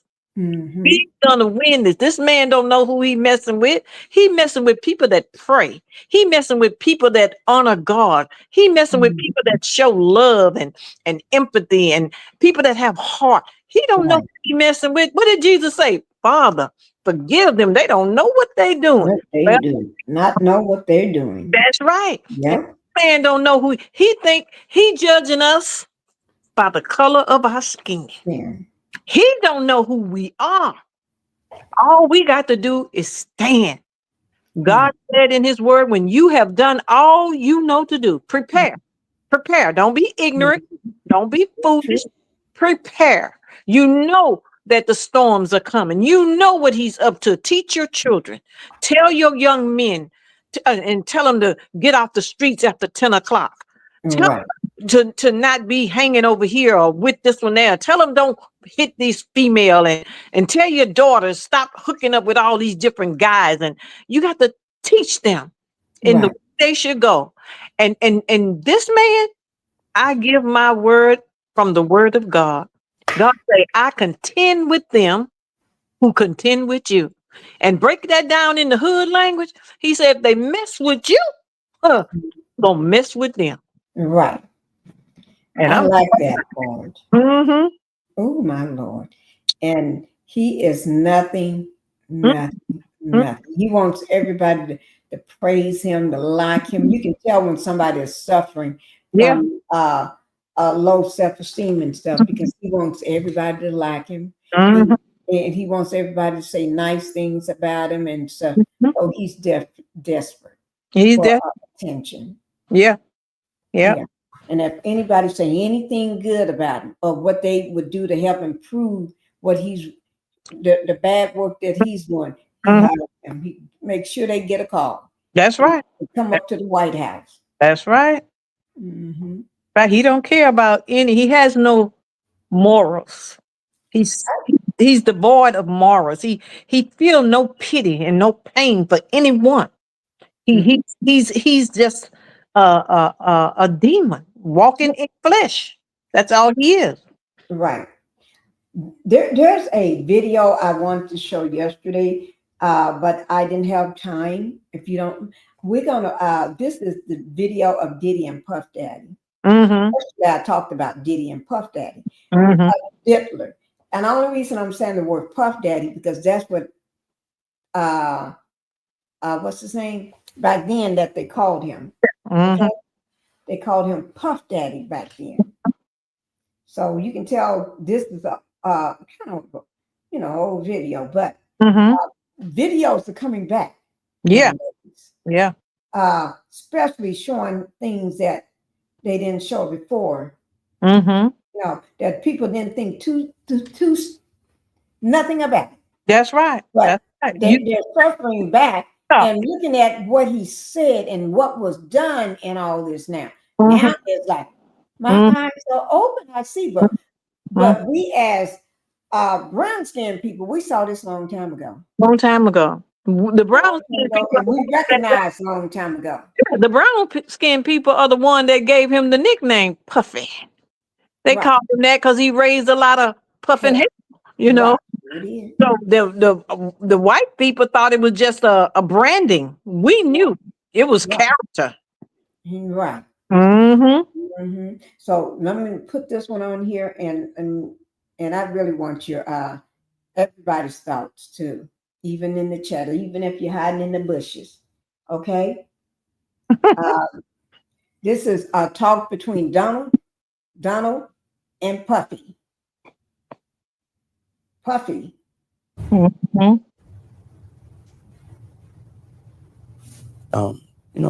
I'm an entertainer. I entertain people no matter what time of day, whether you like it or not. I go all day, all night. I will tell you that you do fantastically well. Yes. Just tremendous. You really, it takes a tough guy. Hey, it takes the brains and it takes the this, but it also takes a toughness. I go to bed like 4 o'clock. Well, I really like you, and I would tell you if I didn't. Because, and by the way, I think at a certain point, everyone will. Beautiful. We all human beings, and a few people were saying I was this violent character, just because I was breaking people's jaws and arms. And look at me, I'm like, I'm just a passionate young man, and I made a mistake. Well, everybody's going to get in trouble. It's a question of how do you get out of trouble. Mm-hmm. And I did it by working smart. More importantly than anything else is by using my own brain. I've done things, but I'm not in any trouble, and I'm doing well, and I'm making money. Well, you're making the same mistakes as I am. You may just be able to hide yours a little bit better. Perhaps not. I don't know. I don't know. Oh, you're making the same mistakes that I am. Yeah, you just made lives a little bit better. What you looking at is two demons talking. Right. They comparing their wits. Yeah. Who the head devil? That's what they doing without saying it. They trying to see who the best devil, you or me. Right. They filling each other out and see who's gonna come on top. Yeah, how far can you go? Right. Because when it start off, you see them just sitting there looking at each other. Yeah. And this thug behind them shades. Ooh, my Lord. They telling all. This came back up. And you can tell Donald was younger and Diddy was younger. See there? It's coming back.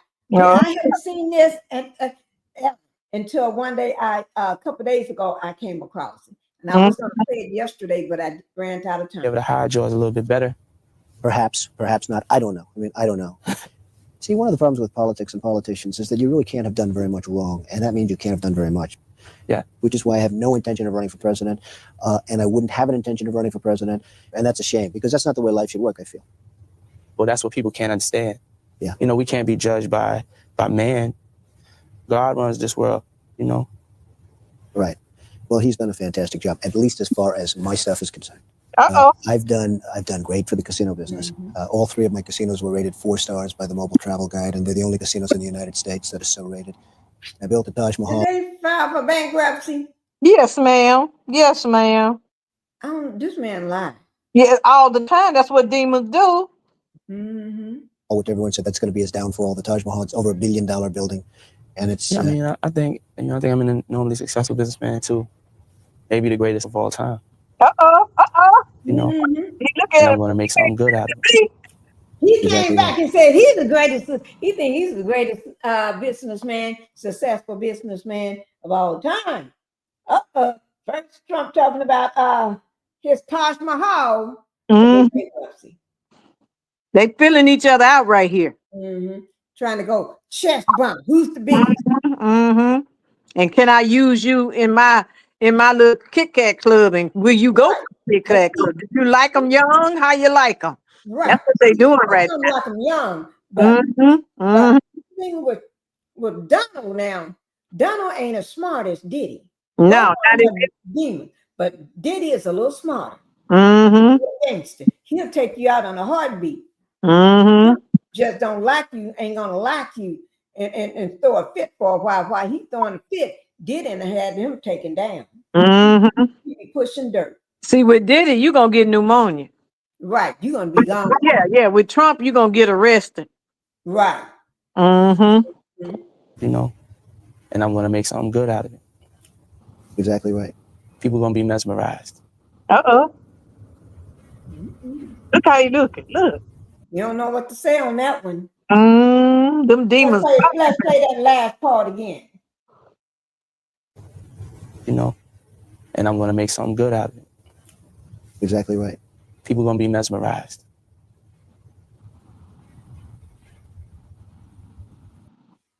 And all you see is all you see on that is them sitting in the dark at a table, across from each other. Yeah, you just took the word right out of my brain. Dark. Two dark entities sitting in the dark, talking dark stuff. Right. Who's better at doing shit? Yeah. Who's better at hiding their crimes? Yeah. Yes. And the way he keep licking his lips. Ooh, oh my Lord! I tell you, didn't I tell you this some dog stuff? It's some dog stuff. Dog stuff. Mm. Also, we got one talking about, now, a lot of people didn't know there's a thing going around about Donald being stanky. He's been stanky. There's an order, and that's a true thing that's been going around. And I ain't me making it up. They been talking about it. That the man smells. Let me see. Is it at the beginning? Let me. Them old people used to say, "You are what you eat." Right. Okay. Let me see where it's gonna start at. Because yesterday I had a thumbnail talking about his odor. I meant to play that yesterday. Let me see, can I find that thumbnail? It was talking about his smell. That he smelled. Let me see. Where is that? Well, that's okay. That take time. But anyway, he smells the smell. So we're going to talk about it's. Here it is, right here. Let me undo that, and this will be the last video. I think talks about his smell. It said, "I know he smells." Can't help it. Everybody knows, and people been talking about how even his son can't stand to get too close to him because he smells, and even his wife walks kind of on her own. She don't want to be, and she don't even want to kiss the man. She turns up. And everybody talks about it. Everybody, and it's all over. Even it was widely talked about during that golf game that he recently just had. When he was he was out of the country somewhere. And I forgot. He recently was out of the country about a week or two ago. But they was talking about how that smell was everywhere. People don't want to be near him. They have to turn their nose or just stand off to the side. Don't let a wind blow through. But here it is. I think it's in the very beginning. We'll see. Yeah, you tweeted something I thought was fascinating. I think we have that here. This is last year you wrote about Donald Trump. I'm genuinely surprised how people close to Trump haven't talked about the odor. It's truly something to behold. Wear a mask if you can. The odor. I mean, so if you take like armpits, ketchup, makeup, and a little butt, it's probably like that all mixed up. And that's the Trump formula. A little bit of a pungent odor, I would say.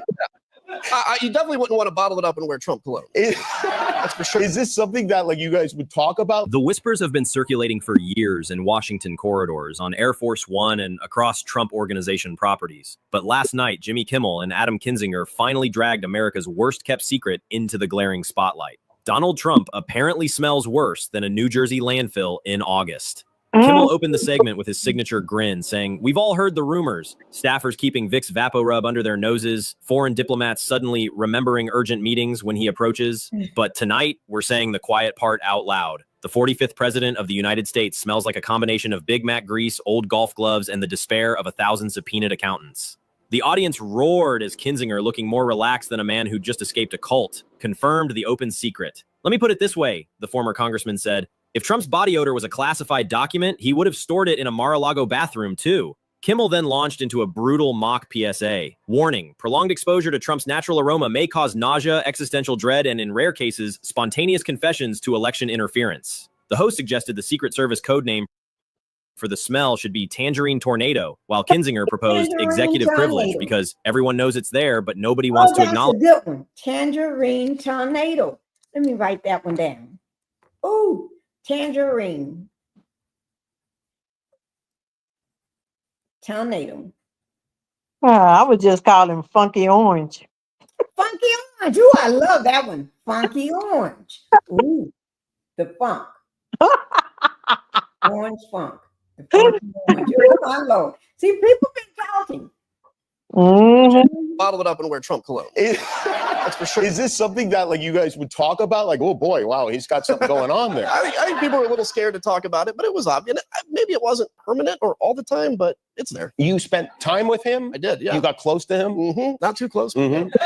No, like he invite all of us into the Oval Office all the time, and it's hard to avoid that. What this photo op situation that he concocted at Arlington National Cemetery? You've been there. You're a veteran. You've served. You've been in the. I mean, explain why that's such a vile thing to do. It's one thing for a sitting president or even a candidate to go on an official visit, to go, not to take pictures, to honor the fallen who have died for this country. It is like the last vestige of nonpartisanship that we have to hold in this country, and we have to hold it in a very kind of religious way almost. People that gave everything to go there, to have one of his staff members push a worker who probably was pretty angry because she saw what was happening, which is these people that she's been committed probably her life to honoring. He's going to go there and make a mockery of it. And he went in and turned it into a campaign of it. The internet predictably exploded with memes, side-by-sides of Trump and dumpster fires with captions like "Spot the difference," parody Febreze ads promising MAGA fresh scent, and edited clips of Melania subtly pinching her nose during White House events. Twitter users noted that Trump's infamous hamburger tweet suddenly made much more sense in context. By midnight, Truth Social became a battlefield of all-caps rage as Trump furiously denied the allegations, insisting he smells huge, the best smells, everyone says so, and blaming the claims on Obama's secret scent weapons. Meanwhile, sources close to Melania reported she's been stockpiling Jo Malone candles and practicing. Blaming it on Obama. What? He said something about Obama's gonna play that again, Pinky.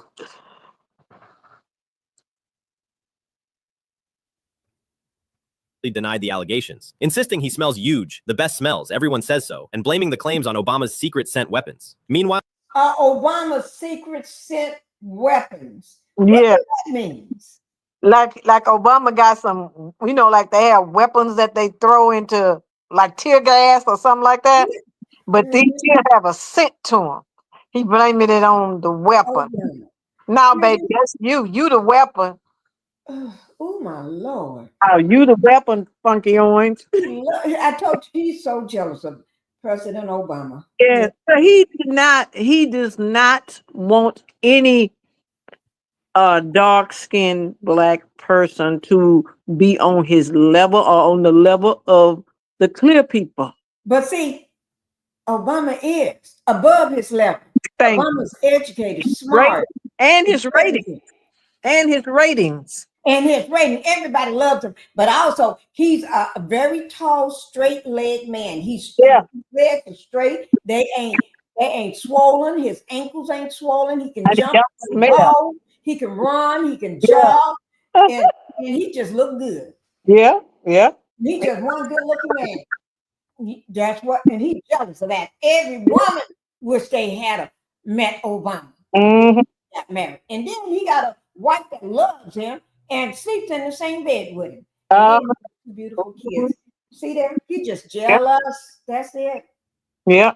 That's it. Sources close to Melania reported she's been stockpiling Jo Malone candles and practicing her "I was just the interior decorator" testimony. Kimmel closed with the perfect zinger. They say the presidency ages you, but apparently it also marinates you. And folks, after 4 years in the Oval Office, this particular cut of meat has gone full rancid. The segment left viewers equal parts horrified and delighted, proving once again that when it comes to Trump, the truth is always stranger and apparently smellier than fiction. Those pardoned, although he didn't ask for it preemptively, for a former member of the January 6th Select Committee, Republican former Congressman Adam Kinzinger. So again, you were pardoned. You didn't ask for a pardon. It was preemptive just in case Trump's Justice Department goes after you and other members of the January 6th Committee. What was your reaction when you saw Trump's post last night declaring your preemptive pardon void and vacant? Well, first off, I'm trying to figure out what he's trying to distract from, because that's what all this is, always a distraction to try to get people's attention, or maybe he hasn't felt like he's got enough attention. But look, Jake, it's like, bring it on. Like, honestly, so, we had an election. I fought against Donald Trump. I wanted Kamala Harris to win. January 6th was a big thing, but America made a different choice. Fine. I'm ready to move on. I'm like, look, we made it very clear what happened on January 6th. Let me know this. Terry said, did you hear he removed Obama's picture? Oh, yeah. He took Biden down, too. Yeah. And then his little stanky wife went out there and destroyed the rose garden that Jackie Kennedy created. Them some hateful demons. Them some demons. Them is demons. Demons, if I ever heard one. No, I'm going to have to look up that one. America made a decision. There is one person that's obsessed about the 6th because he still has been basically deemed guilty in the court of public opinion, and that's Donald Trump, and he can't handle it. He obsesses about it. So my reaction to him is like, you know what? Then bring it. Like, stop talking about it. Stop being all verbose. Stop pretending like you're tough. Bring the charges then if you really want to do it, because we will crush you in court, and it'll make me 3 times more effective against you. Look, honestly, Jake. The political world is still reeling after former Republican Congressman Adam Kinzinger delivered a scorching live television takedown of Donald and Melania Trump that exposed uncomfortable truths and laid bare the dysfunction. And do you ever understand what she's saying? Can she speak English after all these years being in the United States? She only speak the words he practiced with her at night. Oh, because I don't see how the hell he understands her. Mm-mm. After all this time, she should be speaking perfectly good English. People come to this country and don't have the abilities and the money that she have, and they learn to speak English. And they expose her for coming in here illegal. Yeah, on a Einstein visa. But she's an illegal alien. They gonna deport her. Why she ain't being deported? And her mama and her daddy. Yeah. And the tall, ugly boy out here too. Right. And then all his first wife never was a citizen when she had her 3 kids. Right. So they don't get me started. That's where he get them foreign women. That's where he met her at a club. You know, Melania to me was one of those women from the Epstein camp. She was thrown in back and forth. Epstein camp, allegedly, and in my opinion, she was one of those ones. And then he felt a liking to her, but he was looking for the 13-year-old that looked like his daughter. And found, oh Lord, I already played that. I ain't going into that one, but I tell you, she was one of those women that was flying back and forth. Yeah, with these rich men. Yeah, they just showed it the other day that Epstein, giving him say he introduced him. I want to talk about next time is how they would come back and forth, but also Russia is having a good old time with Melania's pictures. Being nude. Yeah, good old time. Yeah. After you done kissed our butt, now we're gonna expose your wife. Right.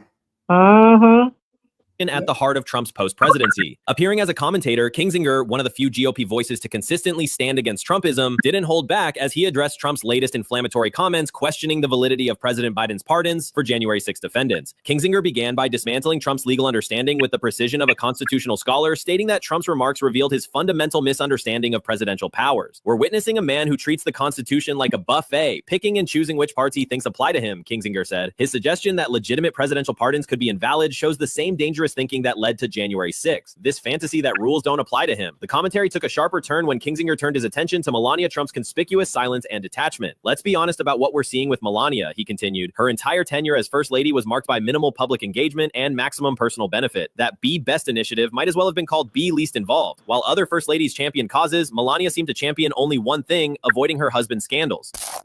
Donald Trump is a weak man pretending to be strong. He is a small man pretending to be big. He's a faithless man pretending to be righteous. He's a perpetrator who can't stop playing the victim. Please welcome Adam Kinzinger.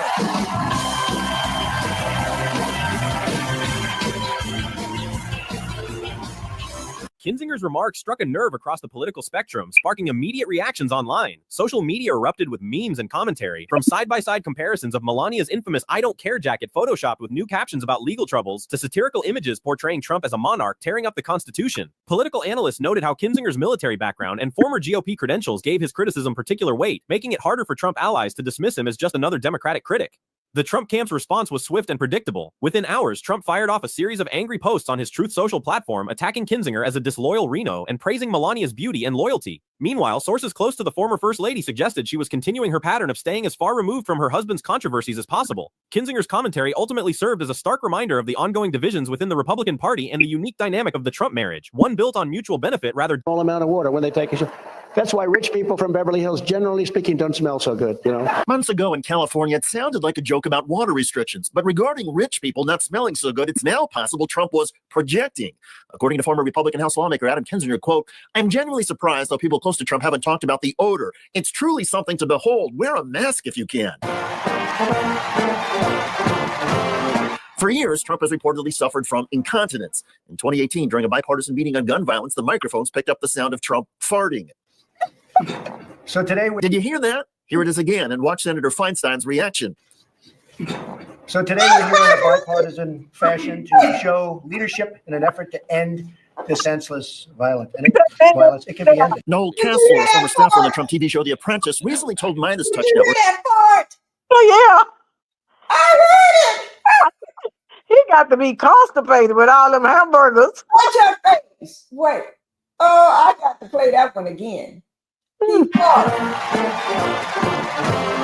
For years, Trump has reportedly suffered from incontinence. In 2018, during a bipartisan meeting on gun violence, the microphones picked up the sound of Trump farting. So today, did you hear that? Here it is again, and watch Senator Feinstein's reaction. So today we're here in a bipartisan fashion to show leadership in an effort to end the senseless violence. It can be ended. Noel Kessler, a former staffer on the Trump TV show The Apprentice, recently told. She don't know what to do. Pinky, she heard it, but then she smelt it. Oh, Lord, this woman don't know what to do with the phone. Oh, Lord, have mercy. Oh, my Lord. Now, Midas Touch Network, that the Trump incontinence and odor was a frequent issue. He's worn diapers since probably the 90s, but I saw it firsthand in the 2000s on Celebrity Apprentice and late 2000s, and we'd have to stop the show and change him, you know, and that was Keith Schiller's. Oh, that's my husband. Wait, give me a second. Mm-hmm. Okay, go ahead and talk, Justice, while I... Now, if we pay attention, whenever we see him talking, and there's other persons standing with him, notice how they always hold their heads away because they smell him too, but they can't say nothing. They turn their head the other way. Even when his son was talking, he turned his head the other way. Even everybody was standing here, they look off the other way. Yeah. They don't want that smell. Sometimes they be leaning over the other way, you know, trying to like get their head away from the wind blow. Oh, Lord. Oh, my Lord. Oh, my God. Tiff said that is so funny. It is. I just couldn't hold it in. Ooh, but people have said he wear diapers. Yeah, he do. Mm-hmm. And that's why, and you know, I bet Pinky in all these countries that he done ran his nasty stuff to, they in all their different languages, they're probably saying, "Here come Funky." They saying it in Spanish, they saying it in Japanese, they saying it in Chinese. Even the African people are saying, "Oh no, here come Funky." Here come Funky. The funky orange. The funky orange. The poopy orange. Yeah. The orange. Every country. The messy orange.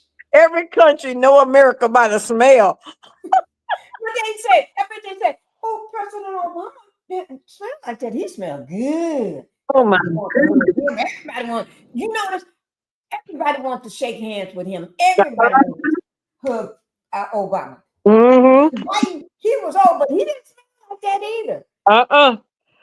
Hell, Biden was older than him, and he didn't smell like that. Right. And he didn't even wear Pampers. Yeah, this is the first funky president. Funky president of America. The funk. The funk. What's that? I'm gonna funk you up. You take him offset, you wipe him down.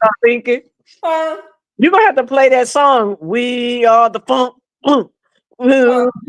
We are. Oh gosh.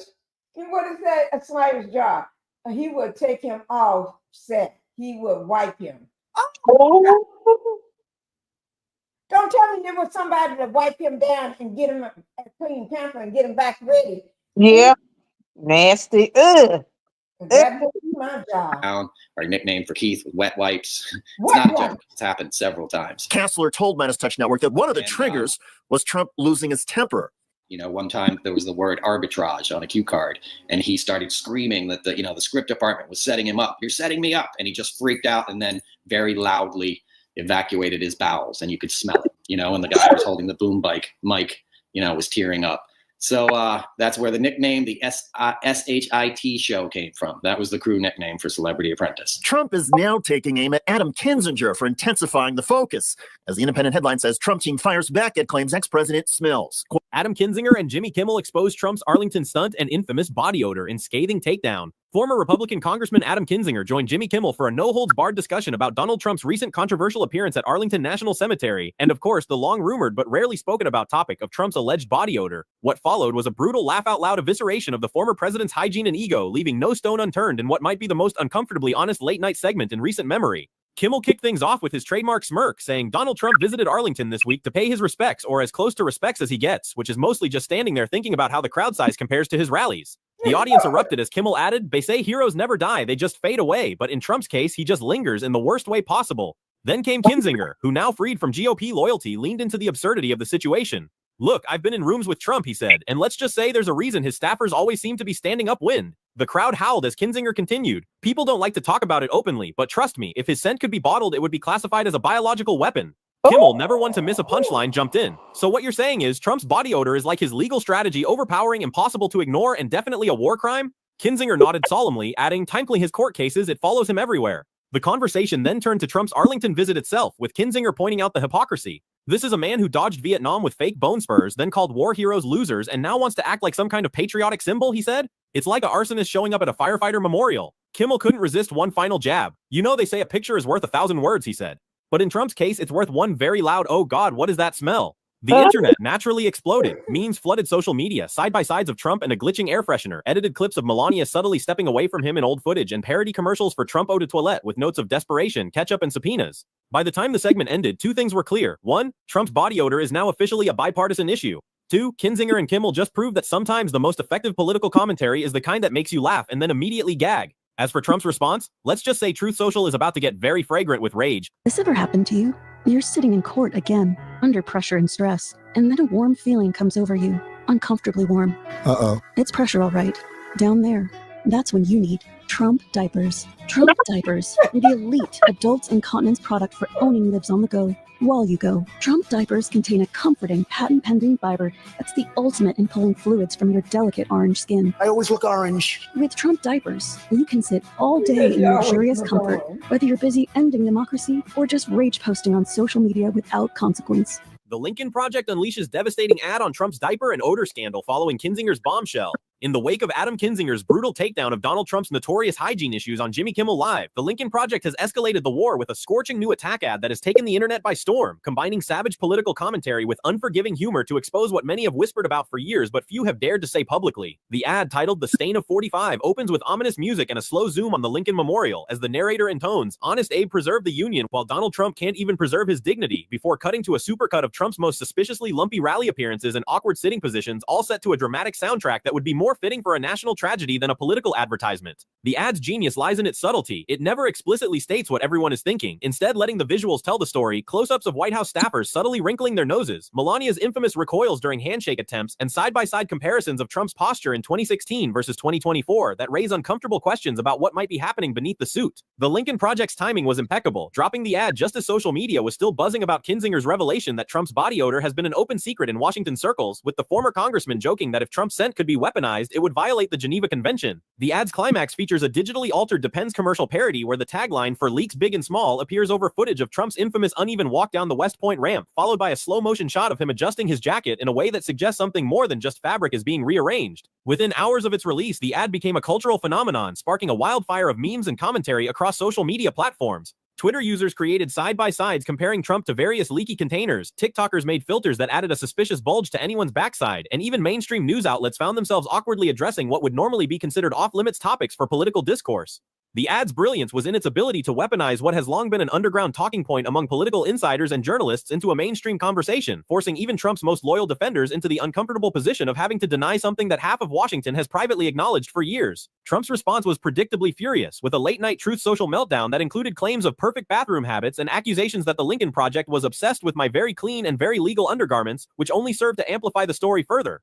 Meanwhile, sources close to the Trump campaign reportedly begged surrogates to avoid discussing the topic altogether, recognizing that there's no good way to defend against such allegations without drawing more attention to them. The ad's impact was so immediate that it reportedly caused panic among Republican strategists, who fear this line of attack could be particularly damaging with suburban women voters, a demographic already wary of Trump in the upcoming election. As the story continues to dominate the news cycle, political analysts note that the Lincoln Project may have stumbled upon the ultimate Trump kryptonite, not policy disagreements or legal troubles, but the simple humiliating power of suggesting the former president has trouble controlling his basic bodily functions. In an era where political messaging often gets bogged down in complex policy debates, the sheer visceral impact of this ad cuts through the noise like nothing else, proving that sometimes the most effective attacks are the ones that appeal not to voters' intellects, but to their gag reflexes. The fallout from this ad promises to linger longer than the scent it references, ensuring that no matter how much Trump's campaign tries to change the subject, the internet and likely the voting public won't be forgetting this particular line of attack anytime soon. About my party too, something I couldn't ignore.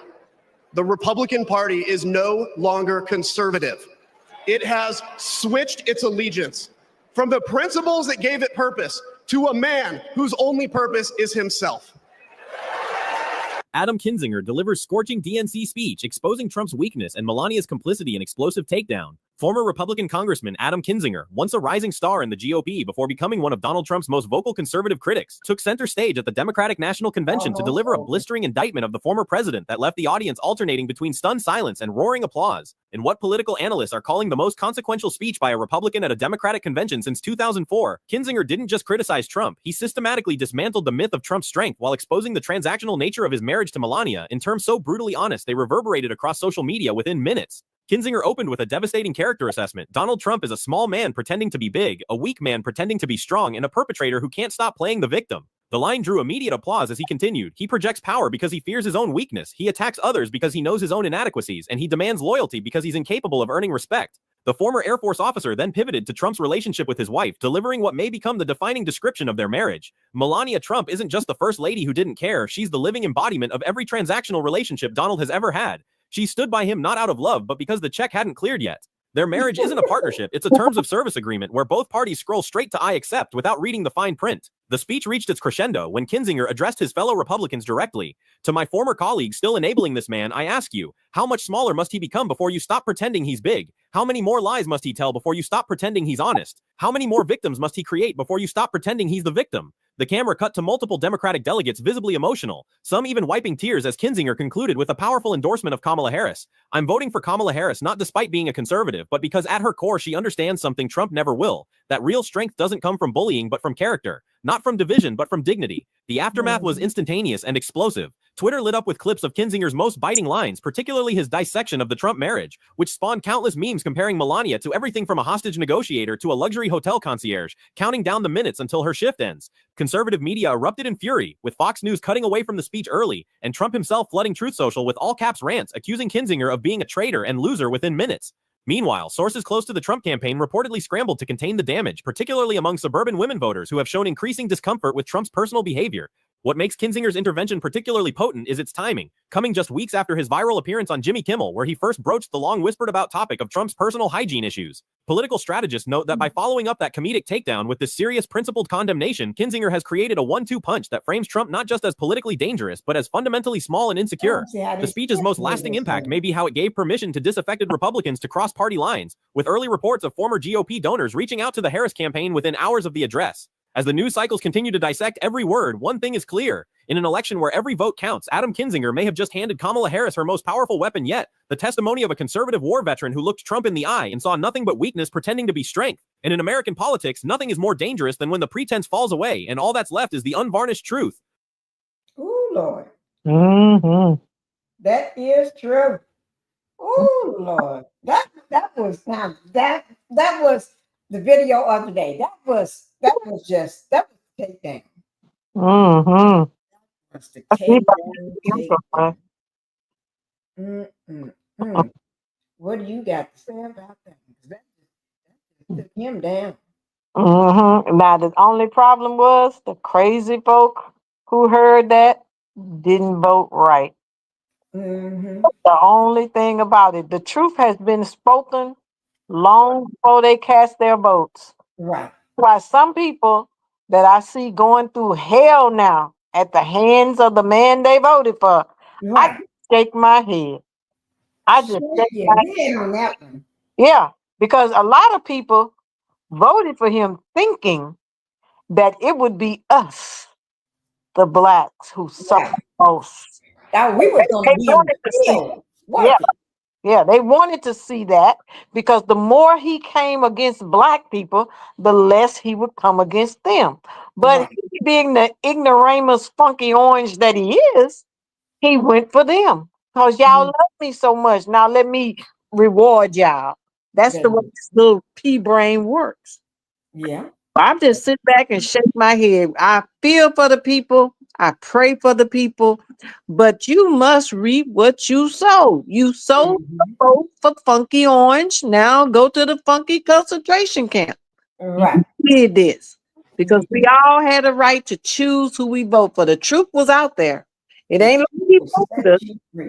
Yeah, everybody told us who he was, including himself. Right. He told us, I think I should be president 4 more years. I think it shouldn't be no election. And he ain't supposed to run for another year. You know that, don't you? Yeah. So I heard the truth out of his own mouth. And you voted for him. This is what you got. This is what you got. This is what you got. Oh, let me bring up a funny one right quick. I have to do it. Go ahead and be talking, Justice, until I bring up that funny. Y'all know me. anything to make fun of that funky orange. That funky orange. That's what we're getting ready to talk about right now. The funky orange. Okay, here's one right here. It's been spotted that Trump has once. Wait. Oh, I didn't even pull it up so y'all can see it. I'm so sorry, guys. I'm so sorry. I saw that smoke coming out, but I'm so sorry. Oh, there it is. Y'all ready? This is a little short clip. Once again brought his signature smell to the golf course. Just recently, he presided over the opening of a golf course, and the odor actually attracted a swarm of flies. Scottish First Minister John Swinney was visibly distressed, his expression stiffening as he turned his head away. Most outrageously, Trump himself realized something was wrong. He probably boo-booed in his pamper. Yeah, he didn't even realize he had did it. Right. And the flies are flying around him. Yeah, he done lost control of his functions. In other words, he rotting from the inside. Right.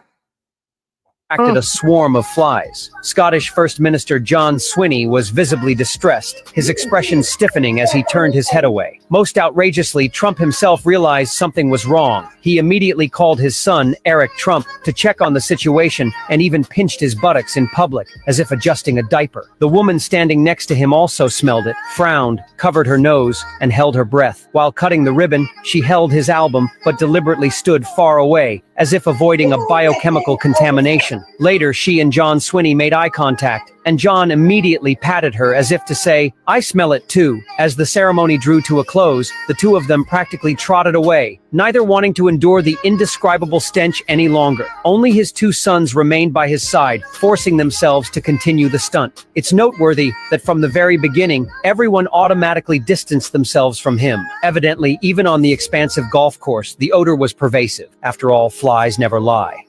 It's been spotted that Trump has once again brought his signature smell. Flies never lie. Ooh, Lord. Let's play another one. I can't.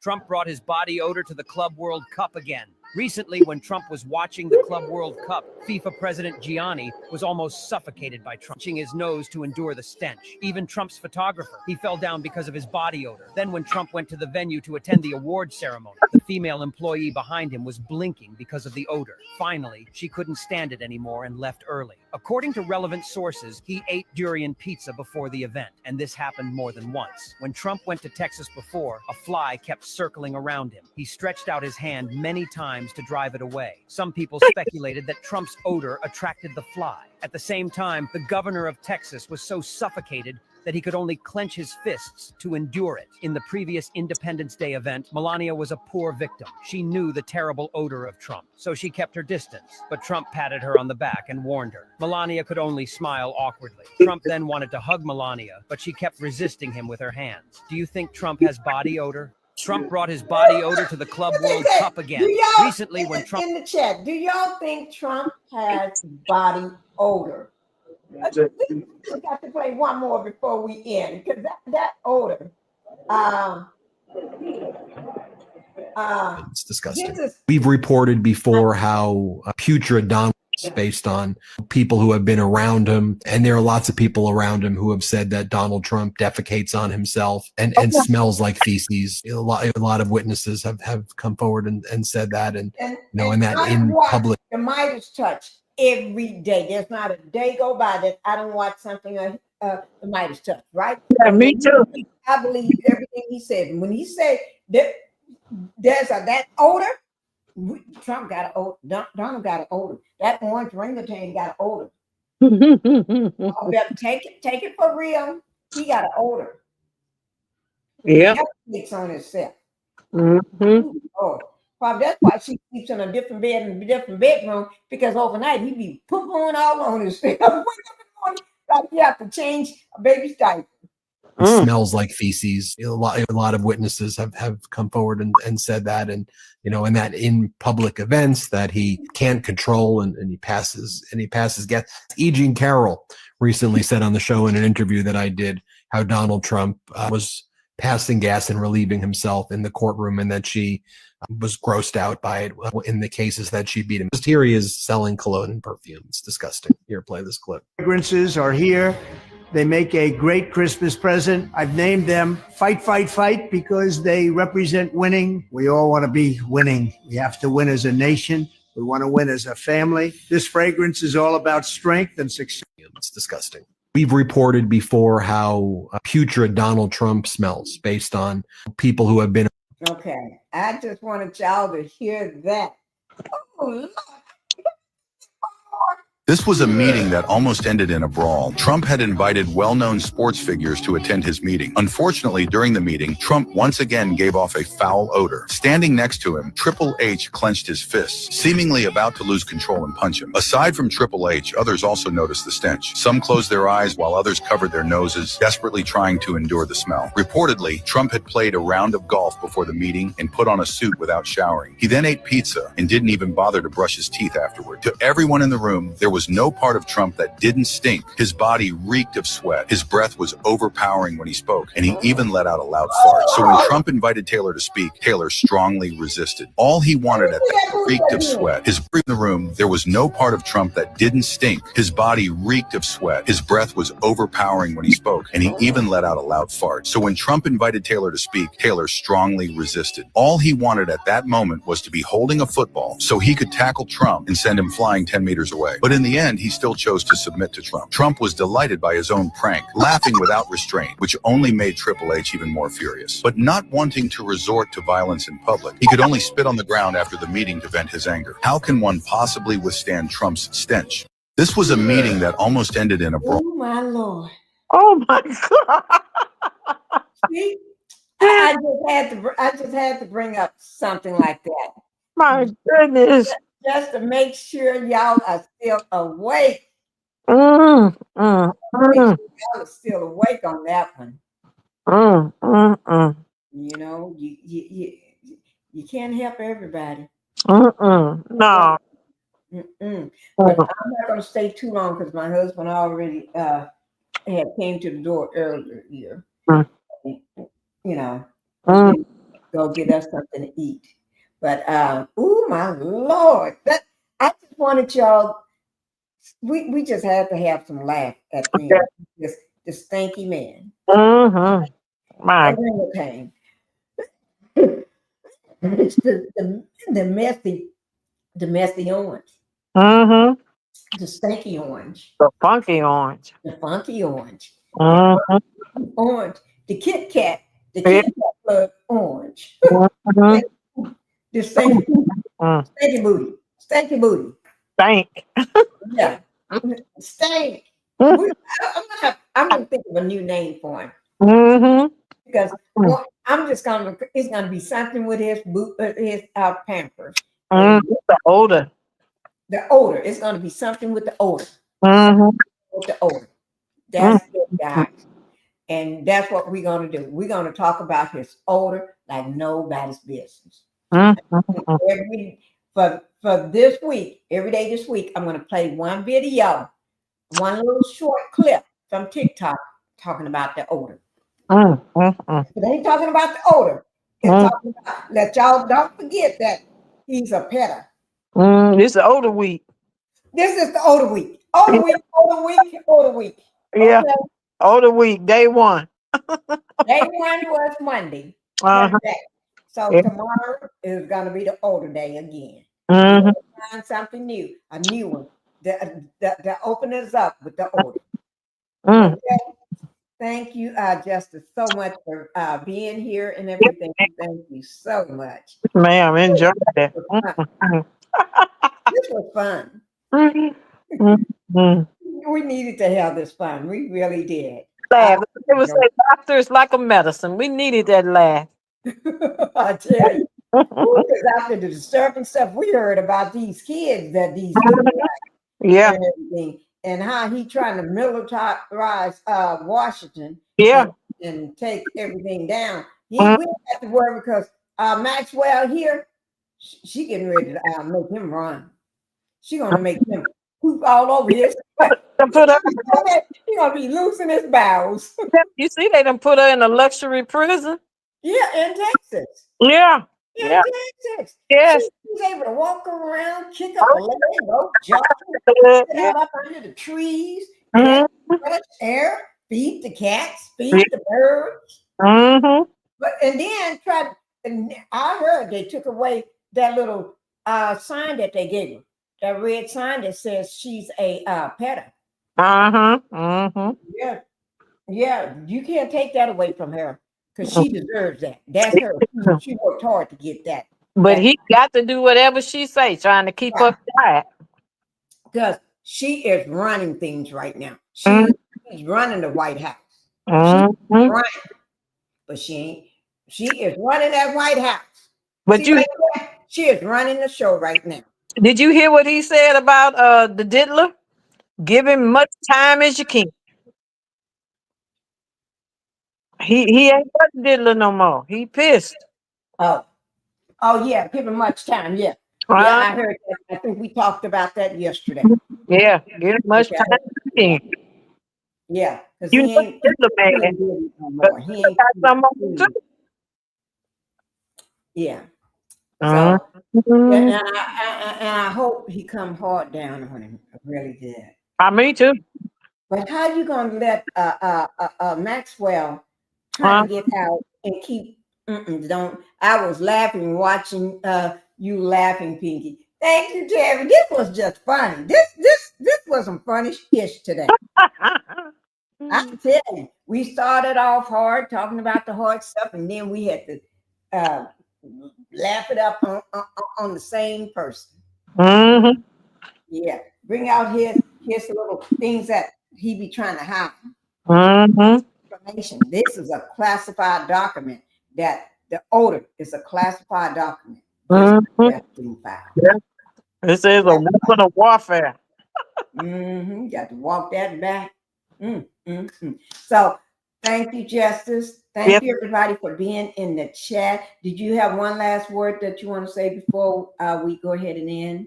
No, just stay prayerful.